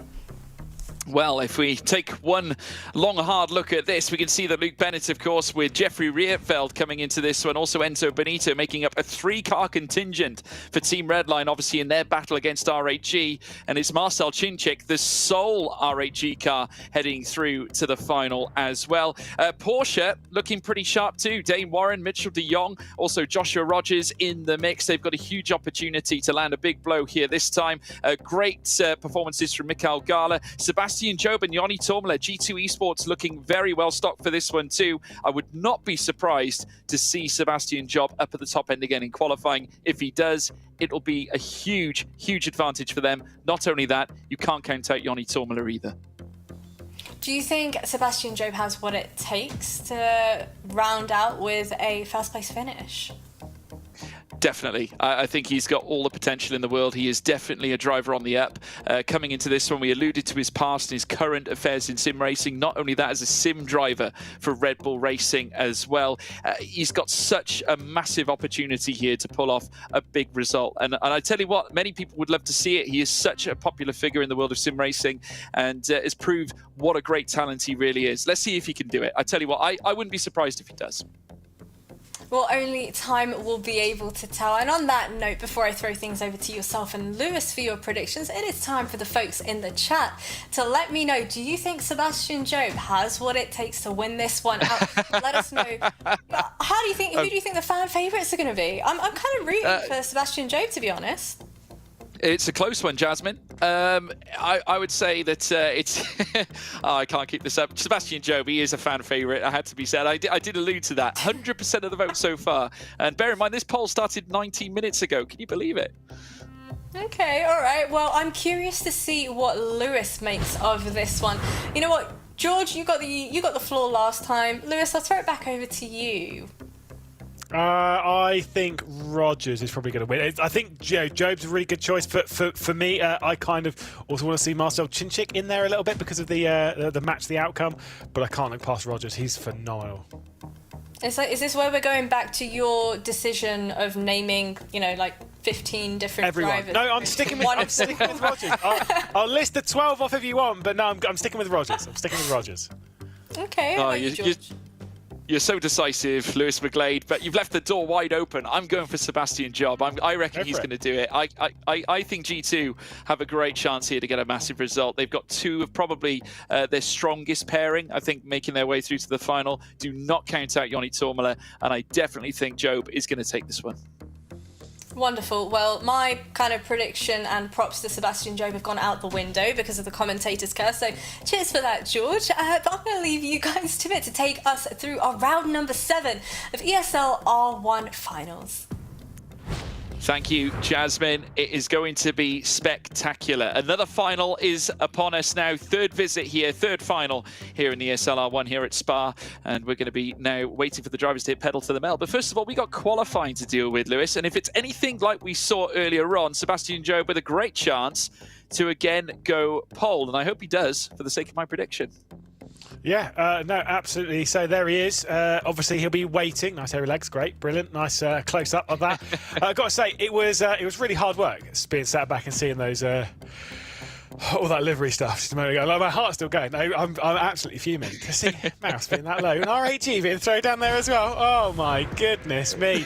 If you're as angry as I am, let's take to social media, everyone. Anyway, we'll see Dane Warren across the line to start his lap. Well, I just want to make it understood as well, Lewis, that I was with you on the mouse and the RHG thing. I thought it was criminal as much as you did. So I think we're both in agreement. Would you agree? Yeah. Yeah, no, I mean, I think there's only one that me and Jasmine actually agreed on, which was Team Redline being a Giga Chad livery. I think that livery is so good. Either way, focusing on it, also, I do agree that I think the Porsche Grand livery is a little lackluster. Sorry, but I've been saying that for over a year now because I think they were doing this in Le Mans Virtual as well. Dane Warren then looked a little tidy through T1, but is it going to be enough in that first sector? Again, we're looking for somewhere about 38.7, 38.8. I mean, it's on target so far. It certainly is. I mean, Dane Warren is certainly no stranger to posting in faster lap times. I think he'll have better memories now of Spa. Obviously, if we hark back to that first round, he had a little issue around La Source, which did end, I got to say, it ended in devastating circumstances for him. If I remember correctly, I think there was it was almost a straight line incident, wasn't it, heading through towards La Source? It was in the break zone. I can't remember who he took out. He was running in third, I remember that. Misjudged his braking zone. In the last time he went to Spa as well, bearing in mind he didn't get out of the quarterfinals either. So both times we visited Spa in the ESL R1, he's not made it this far. And now he's made it this far and is... I don't know if I'm feeling a round win, but I still wouldn't be shocked, right? You get where I'm coming from. No, I agree. He's got the potential to do it, Lewis. There's no doubting the man's pace. I think what Dane has in quali pace, I think he might lack in racecraft. We alluded to that prior. We think against some of the other competitors on the grid, that might be one thing he needs to work on. But this quali lap, George, I'm going to be honest here. Whilst you were saying about like his quali pace that he's got, that second sector is trash. It is not. It doesn't look great. 59.9. That's like nearly 3 tenths off. Yeah, it's not looking good. We have seen 58s as well, I think, or close to it in the middle sector as well. Dane Warren, I think, is going to be a little disappointed and heading up towards the line at 2:14.551. I think he did well to a degree to recover some of that, but still, he's going to be at the mercy now. Sebastian Job. Yeah, he's going to come out onto the start-finish. This is actually looking really good. Not quite as fast as his lap time from earlier on, but he does set a 14.497. That's also not great. Those lap times, I'm absolutely sure they're not going to be ones fighting for pole position. Absolutely. Luke Bennett, though, for Team Redline will also be looking for a big result. 38.8 in the first sector. Can he achieve it? First fastest, and goes faster by 32 thousandths of a second, but still not happy with it, Lewis McGlade. Okay, let's see if, because he knows that Rogers coming round. A 14.3 is what they're aiming for, but remember, Rogers did just do a 14.2. Can he do another one? He'll come out of the final corner up towards the line. It's a 14.322. That is rapid. That is absolutely rapid. Before his 14.2, that would have been the fastest lap time we'd seen. Yeah, Joni Tormela as well, the other G2 car also making his way towards the line, goes faster than teammate Sebastian Job, 76,000 slower than Josh Rogers, still within the same tenth of a second though, a statement from Joni Tormela. Let's hear the V10 rumble come up towards the line. Marcel Chinchik in control of his R8G machine. He's only good enough. Oh, no, it's for second. I was a little bit concerned in there, but he moves up to the front row. Could there be a victory on the charge for the R8G team? Faster than Tormela by 4 thousandths of a second. Enzo Benito, the Italian, also looking to throw his car up into the mix. Second fastest. Wow, what a qualifying we have now. 32 thousandths off Joshua Rogers, splits Chinchik and Rogers to that second place. And we've got 4 cars now within the same tenth of a second. Here comes Kevin Ellis Jr. Yeah, Megal final sector from Benito. What can Ellis Jr. do? He goes to third. This is getting tighter and tighter. Ellis Jr. across the line and slots the tiny gap between Benito and Chinchik. Here comes Rietveld. Certainly does. Jeffrey Rietveld now making it through to the final. Can he do something that he's been waiting to do for a long time? 8th fastest is all he could obtain. I think he'll be slightly disappointed with that one, but the Sol Furia car now heading through bus stop. It's Kaiki Oliveira who spoke to you earlier on, Lewis. It is looking good. First and second sectors pretty decent. Kaiki Oliveira up towards the line, loses a bit in that final, a 10th down on where he needed to be in that final sector, but he was on for a top 6, a top 5 even. Here comes De Jong. Good points on the table for Oliveira now as Mitchell de Jong comes across the line, goes third fastest as well. Wow, top 6 within a single tenth as well. And now Mikael Gala in the Porsche, of course the heroic Porsche this time around. Sol Heroic here in the final, here at Spa in round 7. What can he deliver? Fast.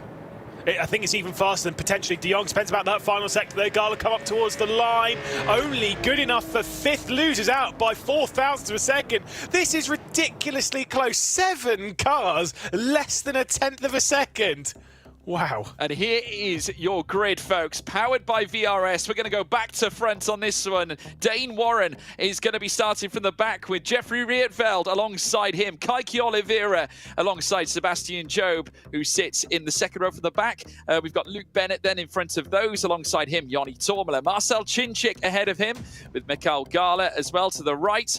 Incredible deltas, you can see them there. Kevin Ellis Jr. on the second row alongside Mitchell de Jong. Front row going to Enzo Benito and pole sitter Joshua Rogers. What a lap indeed, and an incredible string of drivers there, making it through, all within the same 10th of a second as well, but no disputing the man who would take pole. It's Joshua Rogers. He's back again, Lewis McGlade. Yeah, two of the most experienced drivers in sim racing, starting from that front row. Joshua Rogers alongside Enzo Benito. Got to be said for Joni Toomala, the fact that he's had a lap time that was a 10th off of the pole there. If you were in that boat, you'd be saying, I'm surely in the top 5 here. Boom, 7th place. Yeah, just a reminder of your round winners as well, folks. Maximilian Benneker taking the first one when we came to Spa for the first time. It was then followed by the man who's starting pole, Joshua Rogers, who of course took the victory at Hockenheimring. It was Luke Bennett who followed up then at Nürburgring for round 3. Round 4 going to Dara McCormack, who would take his first of 2. He would then sequentially do it again after Spa, this time at Hockenheim at round 5. Following him in round 6, it was taken by Marco Pajic, who broke the McCormack streak. And very shortly, we're going to crown a round 7 winner, later on a round 8 winner, and then, crucially, a major winner. Incredible scenes indeed. Who's going to be added to that list, Lewis? It's all a mystery, at least for now. Yeah, I mean, I don't know. I'm speechless. I still, like, for this one, I'm definitely leaning towards Rogers. It will give him some good points as well, as he's looking for some of those, the top positions. He's looking to be the spring season champion before we get to the major to top those points. But, we've had our little predictions. What have your predictions been? Did see it with Sebastian Job a bit earlier on, still topping at the moment, but Josh Rogers is closing in towards the top. Get your votes in. Come on, let's see who you really think is going to be on top.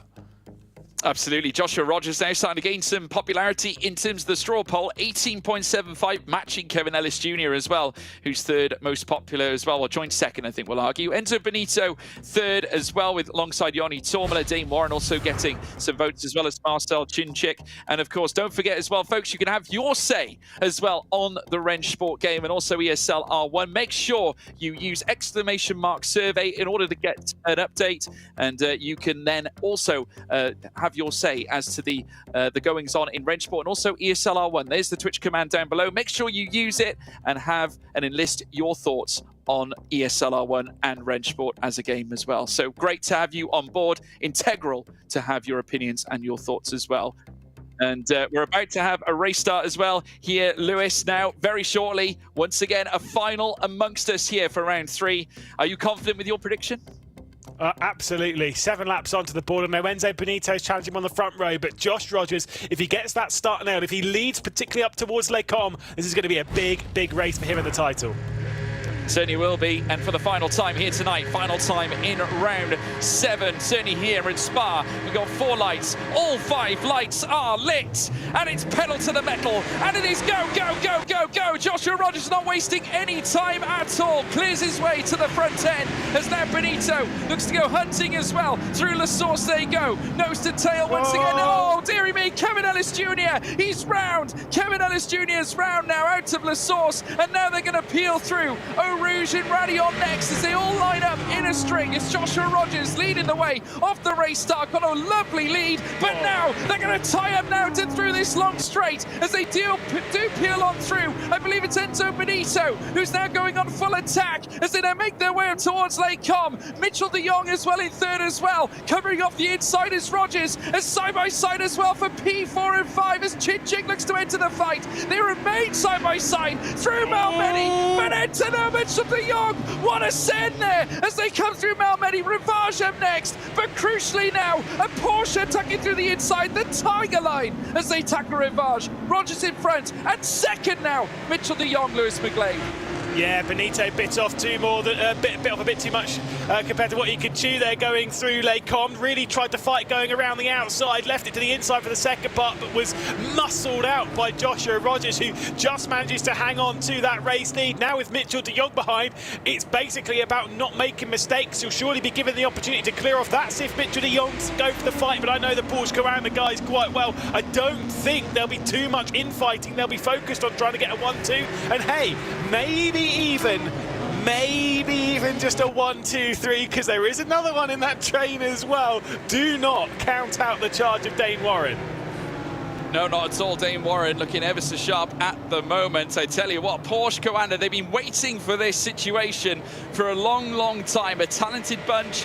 They, of course, do a lot together. They, of course, practice together. But you can bet your bottom dollar that Enzo Benito is not going to take that one lying down at all. Mitchell de Jong just very wary, cautiously wary, certainly, of what's going on behind him. Enzo Benito will surely be back. Oh, look at this. Furia as well further back. We just saw Kaiki Oliveira having a nose down the inside. Super move on Luke Bennett as now they wheel out on the exit there of the final corner out of bus stop chicane down through towards turn 1 now. Still, though, with the inside line, Luke Bennett will be able to come back at him here. But Kaiki Oliveira not afraid to certainly make the big moves. He might have to let this one go, though, as Bennett retakes that 6th place.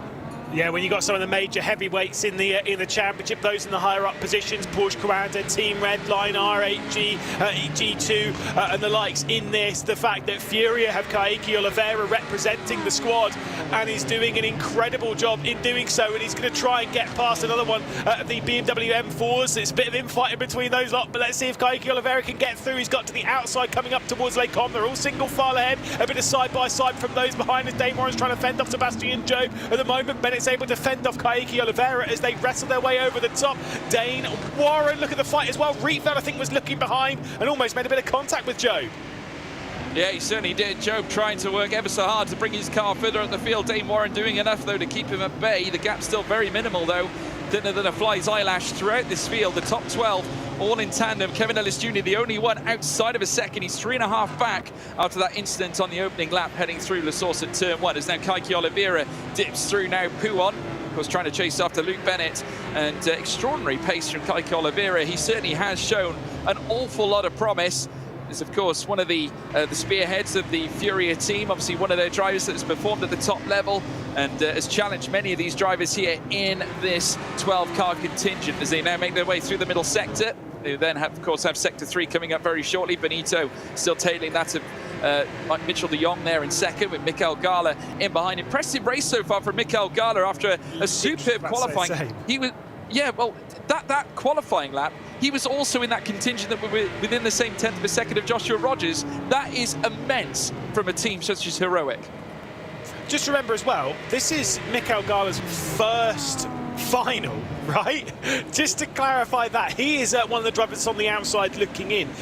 But the fact that he's showing this impressive form, these are going to be major, major points for the Heroic drivers. There's a bit of contact there. Sebastian Job and Jeffrey Rietveld muscling their way between each other. You've got the other G2 eSports driver on the rear end of that, Yoni Torment. It's a tasty Team Redline sandwich with some delicious G2 bread back here for 9th, 10th and 11th. Yeah, absolutely right indeed. They're all fighting over the points. Certainly, obviously, no need to be concerned about the top 6 at this point. They've just got to try and unleash as much venom as they can, try and gain as many places as possible. Obviously, the team's championship still very much in the pressure cooker stage now, as is the decision as to which drivers get through to the summit. You need to be in the top 24. Jeffrey Rietveld now under pressure from one Joni Tormela as he now goes defensive to the inside. Tormela now swaps to the outside through towards turn, well, heading in towards the late com section. He will need to be alongside through there, but unable to at least track that of Jeffrey Rietveld, who shut the door, defended expertly heading through that sector, forcing Tormela to take the outside line. He ultimately backed out of it. Very, very shrewd, very, very tactical driving there from Jeffrey Rietveld. Do you want to know something else? This is actually, it seems like a counterintuitive fact, but Jeffrey Rietveld, I was saying about drivers that are making their debut in a final, obviously in the form of Mikael Gala. Do you know, this is Jeffrey Rietveld's first final? I had a feeling it was. Is that? It's bizarre, really, when you consider how quick he really is, because we've seen him in the past. He's made it to semi-finals, has got so close, and I think we forget how great he is in the quarterfinals, because he has been in the top end of the quarterfinals. It's almost a crime that he hasn't appeared in a final. But yeah, I think it's 4 semi-finals, 2 quarterfinals, and now obviously making his way through into a final. It is a mega effort from Rietveld to have kind of turned this one around. Yes, I know, running in 10th position, but you've got to remember, like, when you're looking at this race, you almost have to treat it as like, okay, let's say, for example, you're Kevin Ellis Jr. running in 12th, but that's not 12th of 12, that is effectively 12th of 48. That's the way you have to think about it, that you're not in just this race. You've battled your way through to this point. You're still scoring more points than 36 other drivers. That is the important bit here. Yeah, and it really does stake a claim as to why each place in each of the rounds is so integral, because obviously the points for a win in a final vastly outweigh the points for a win in a quarterfinal. You know, you need to make sure that you're getting, or should we say the points for P7 in a quarterfinal, should we say anything downwards, because obviously if you're in the top 6, you're going through anyway. But obviously the points do matter, and every point counts. Like a win here could change your whole complexion in a championship. It could be the difference between being outside of the top 24 to being inside the top 24 and securing safety to the Munich Summit. Well, let's talk about very quickly Mikael Gall at the moment, who is in 4th position at the moment. 4th position is 47 points. At the moment, Mikael Gall in this championship, over the 6 rounds previous, has scored 36 points, which means he'll be scoring more points from one race than his entire season so far. That is why getting through to a final is such a big deal if you want to get through to Munich. Even finishing last in this, you're still scoring 20 important points. If you win the race, you're scoring 60, right? It is a very, very big deal indeed to take top honours in a race like this, or at least being inside that top 6. So heavily focused on being up there that even if you make it through to 2, maybe 3 finals in this, you're more or less likely going to Munich. You'll more or less likely have enough points to get that far, and that's what a lot of these drivers are really focused on. Let's take a little look then at the race start. Yeah, absolutely. Kevin Ellis Jr. He was turned around initially. I think it was oversteer at the very beginning, and then must have got caught out then with someone in behind too. So it was just a case. I mean, hence why I suppose we haven't seen any stewards' decisions here, Lewis, because that to me looks like a racing incident. Yeah, I would lean that one. Unfortunately for Kevin Ellis Jr., because I know he'll be fuming. I'll lean that one. I think that's one of those turn 1 things. So you've got 2 wide behind. Yeah. You're kind of chopping into the apex, trying to get an up and under on a couple of cars ahead. That's what happens down at turn 1 very frequently in races like this. It's not fun. It's not easy. It's very frustrating. More so, it's almost more frustrating because there's no one specific to blame. It's just like, yeah, it's one of those deals. Yeah, I mean, it definitely looked like he suffered a bout of oversteer coming out of turn 1, and it seemed like he made contact with a car alongside. Again, you know, as soon as you get in that situation where you've lost traction, you know, it's very difficult to get it back. And unfortunately for Kevin Ellis Jr., despite his efforts, and certainly he is a talent, not able to correct it, unfortunately, and you know, as a result, he is now cemented to the back. But I guess we can only count ourselves fortunate that it didn't end up with multiple drivers going off at that point. Mikael Gall, though, once again showing a great level of pace, currently sat beside that of Marcel Cinchik and Enzo Benito, currently sandwiched in between the pair as Dane Warren now looks to try and get ahead of Kaiki Oliveira as they go side by side, heading up through Les Combes. Contact as they make their way through. Dane Warren doing well to hold on to the car, but Kaiki Oliveira now up into 7th. And take a look at Sebastian Job now, who might fancy a move heading down in towards Rivage, might choose to pick his spot earlier, and does have a look down the inside of the Porsche, not able to make the move, but a very, very good display of pace here from Kaiki Oliveira to fend off the approach from Dane Warren and also secure that P7. Yeah, I've got to say, I think Dane Warren went basically straight for the apex there at the first part of Les Combes. Obviously, when he's got a car still slightly low, because that's where he got a lot of the oversteer from. At least that's what it kind of looked like from that angle. Not 100% sure. We can see on board here with Sebastian Job. I've got to put it out on this broadcast. When he goes through the corner, look at his mouth. He always, there you go, he got a little bit there. He does it, it's this technique, it's really, really weird. But like a lot of drivers, they move their mouth a lot when they're going through corners because they're focusing so hard on like getting the right line and stuff. Very, very bizarre. And once I noticed that on one pest ground one time, could not take my eyes off of it. Very infuriating. So I've ruined that for everyone else. Brilliant. Got to say, by the way, is I'm thinking only here of my own chances when it comes to match the outcome. Hopefully, at some point, if anyone could communicate to Enzo Benito to high-five the webcam, that'd be great. I'd love to see that. Well, if it makes you feel any better, my level on the match it's not looking good. Isn't doing that. Well, mine's not looking too great. I mean, I think if anyone's going to succeed here, I think it could be you. But we'll have to wait and see. But Sebastian Job making his way out of the bus stop. He's still chasing Dane Warren, but the pace here on Sebastian Job is looking all the more impressive. The G2 car now getting closer to the back of the Porsche. Dane Warren obviously coming off the back of that entanglement with Kaiki Oliveira. So we're seeing the cars venture out of turn 1 now, and it's another BMW this time, progressively closing on the Porsche of Dane Warren this time as they peel up through Rouge and Radion. Job, of course, you know, years of experience as a racer, certainly in the world of sim racing. Not only that, as I've alluded several times already, Red Bull Racing simulator talent, as now we're seeing Job still now transcendingly making his way up through towards the Laycom section, nursing his car closer and closer. Can he make a move down the inside as he does have a look? No, not quite. Stays behind that of Dane Warren. I get the feeling, though, it's only a matter of time before he unleashes the pace in that Beamer. Yeah, tiny margin separating all of this lot here. Without Kaiki Oliveira's been able to clear out. You're absolutely right, Sebastian Job's thinking about an extra few points, which he obviously needs desperately. Being a driver that's only done a couple of rounds, Sebastian Job came into this thinking, hey, maybe I could at least get myself a podium in this race and score some very healthy points for my charge towards Munich. But right now, yes, he's scoring decently. I'll give you the update as to how many points you get for 9th place. It is 29 points for 9th place, which, don't get me wrong, really, really good, really, really helpful, but he needs much more than that. At the moment, he's on 23, so that would put him over 50, but at the moment, he's got to get into the 70s, into the 80s, maybe even by the time we get towards the end of the next round, maybe even into the 90s to get his way through into Munich. So it's still not looking great. Every position's really, really important for Sebastian Job.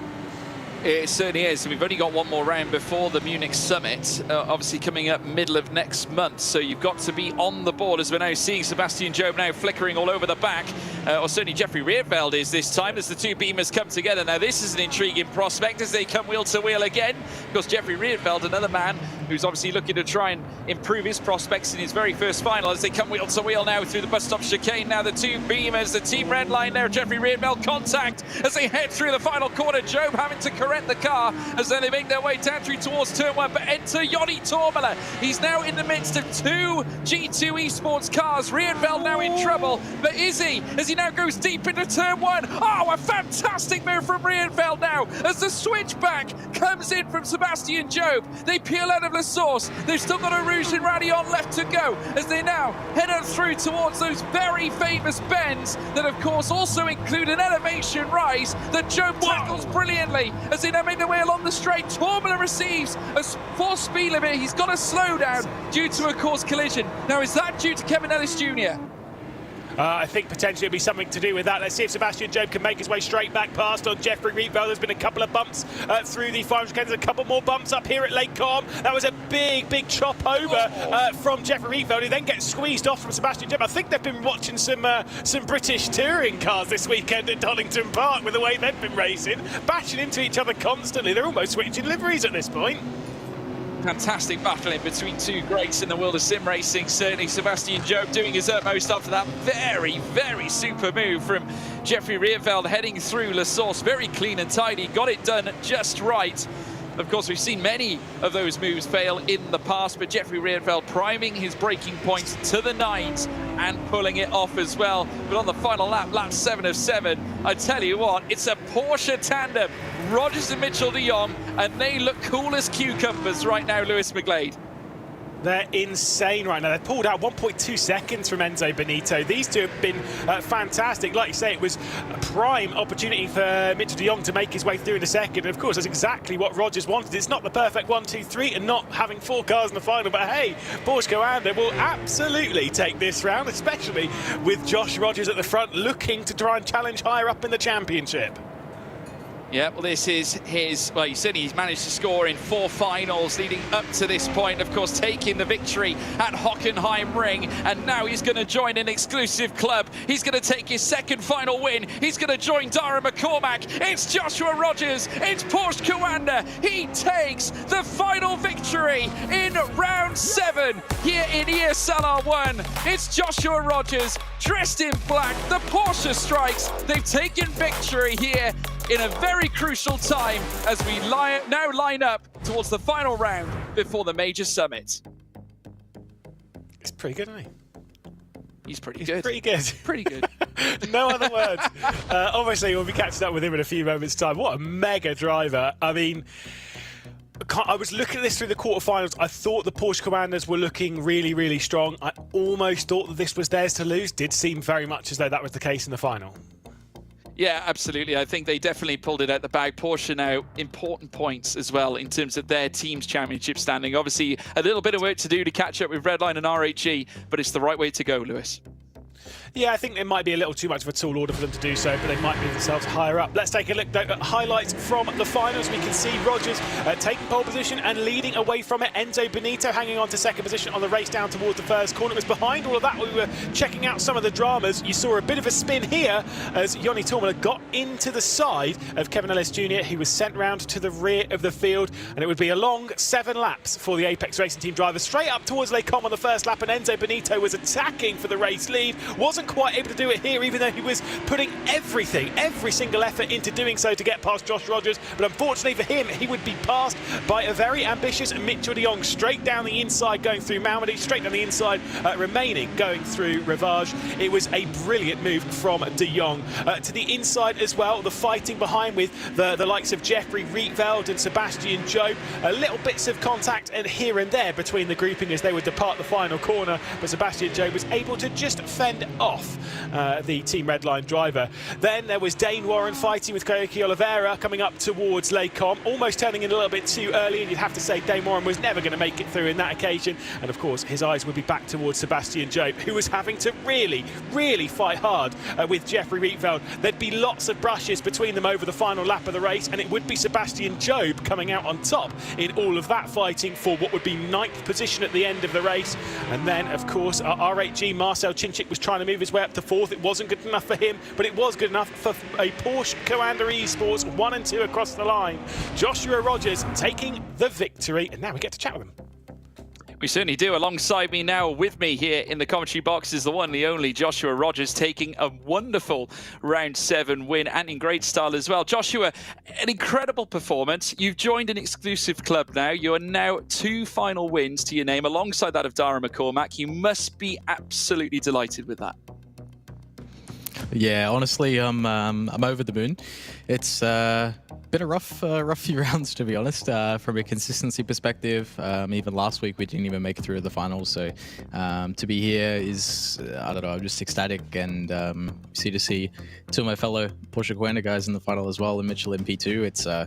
It's honestly just awesome. And massive thanks, obviously, to everyone in the team. We've put so much into this, and it's nice to finally see it 1-2.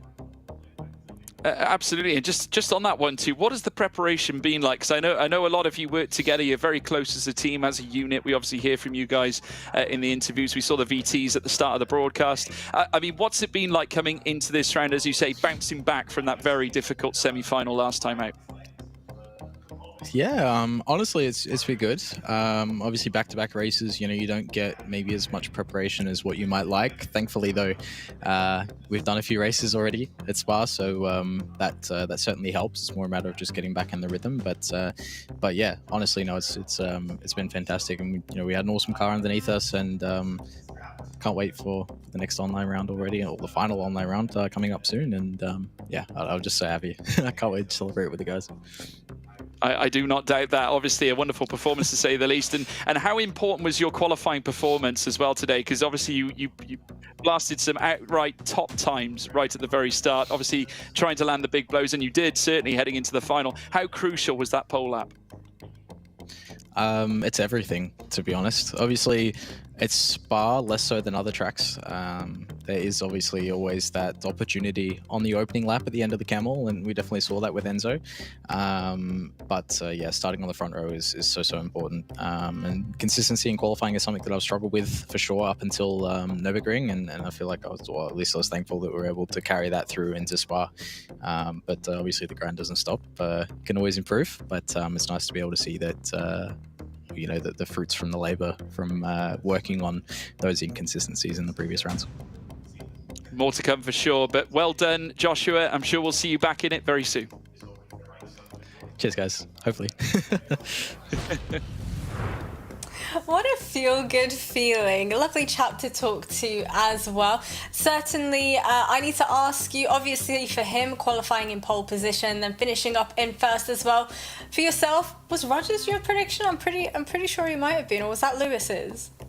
I think it was more Lewis's, I think. Well, actually, yeah, it probably was, actually. I don't know. I lose track. I just probably shouldn't bother anymore, personally. But hey ho. I mean, look, I mean, it was a fantastic result. I mean, you got to give credit to Joshua Rogers, obviously taking the victory like he did. But crucially enough, for Porsche as a team, to also go 1-2, I think is integral. And while they might not be at the top end of the championship in terms of the teams just yet, obviously Redline and RAG still fighting that out. It's a major step forward in what they're trying to achieve. Yeah, I think as we take a look at the results once again, for yourself, was there any sort of placements or drivers that really surprised you? Myself, personally, I thought Job might, step it up a little bit. I thought he might finish up in first place. He was definitely showing some pace. Really impressed with Sebastian Joe, but he really did try and pull it together. But it just did not quite work out. He was certainly giving it everything, tried to make the moves that were necessary.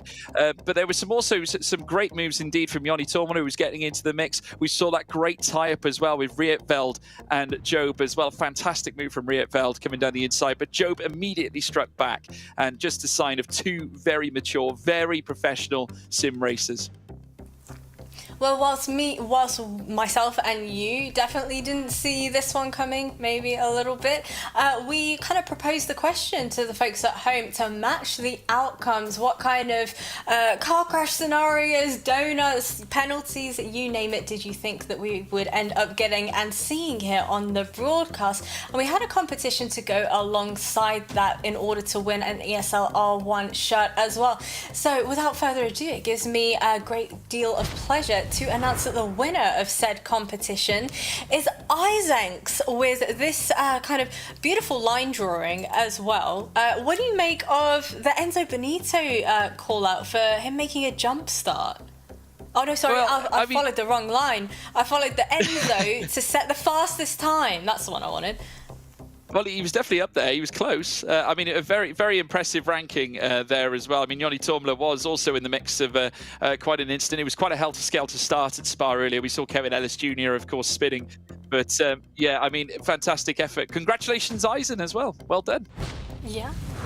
One thing as well, if you get that shirt, I want to see pictures posted on social media as well. We have a handy little exclamation mark social in the chat as well. Go ahead and type that in.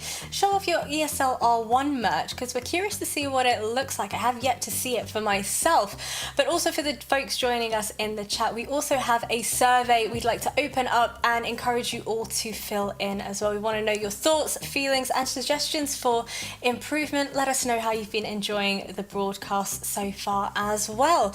But I think it's time for us to take a little bit of a look at our results from the finals of ESL R1 round number 7. Yep, 60 points going the way of Joshua Rogers in a 1-2 for Porsche Coanda. As you can see, 55 also going for Mitchell de Jong. Enzo Benito with a third place. Very valiant third as well. Mitchell de Jong, though, just pipping him to the punch at the very start of the race. Mikel Gala in what has to be one of the most sensational results for Heroic after a statement made in qualifying where he remained within the same tenth of a second as Rogers coming into the start of the race. Marcel Chinchik delivering more points for RAG. They would have been wondering what could have been if Yuri Toman qualified into the semis and subsequently into the final as well. Luke Bennett also obviously coming into the mix as well as part of the three-man red line contingent, not able to get any closer than 6th fastest, with Kaiki Oliveira delivering big points for Furia. Dane Warren did work hard to try and get more points in as well for Porsche Coanda, but nevertheless delivered very strongly. And as you can see, Porsche Coanda creeping up the team's leaderboard, 504 points to their name. Still not quite as close to Team Redline as RAG is, but they're going the right way. Now, I did propose the question to you. Do you feel like this RAG Team Redline kind of head-to-head of, butting of head-to-heads, do you feel like Team Redline will be able to hold their place in the team championship? I think they've definitely got a big chance now. Obviously, we've got another round coming up next month, which is very, very crucial, leading through to Munich. Team Redline obviously currently sat at 680, and getting 3 drivers into the final, I think, was obviously very, very important. And we'll probably see that from the Drivers' Championship that we're now about to see as well. Obviously, as we look at this one, Luke Bennett currently topping the charts. Obviously, Team Redline as well. Joshua Rogers, after that win today, of course, that places him second fastest in the mix. You've got the 3 RAG cars in behind, still in the mix. Now, remember, folks, this is, of course, all provisional. All the standings, of course, if you want the updated ones, make sure you stay tuned into the social medias at ESL R1 or _R1, and also use hashtag ESL R1 as well, if you could. Obviously, Maximilian Benneker would have wanted a lot more. 6th place at the moment. He's 1 point behind Erhan Yujovski, but still in the mix. Dara McCormack also failing to get through to this round, of course, but remains in 8th place, even though he's been surpassed by Enzo Benito, who is now a point ahead of him. I think props have to go in way of Team Redline and the roster they've kind of put together, especially in the likes of Luke Bennett. 6th finals placement under your belt as a driver. That's certainly impressive stuff. And I'm excited to see whether or not he'll be able to make it 7. What do you think?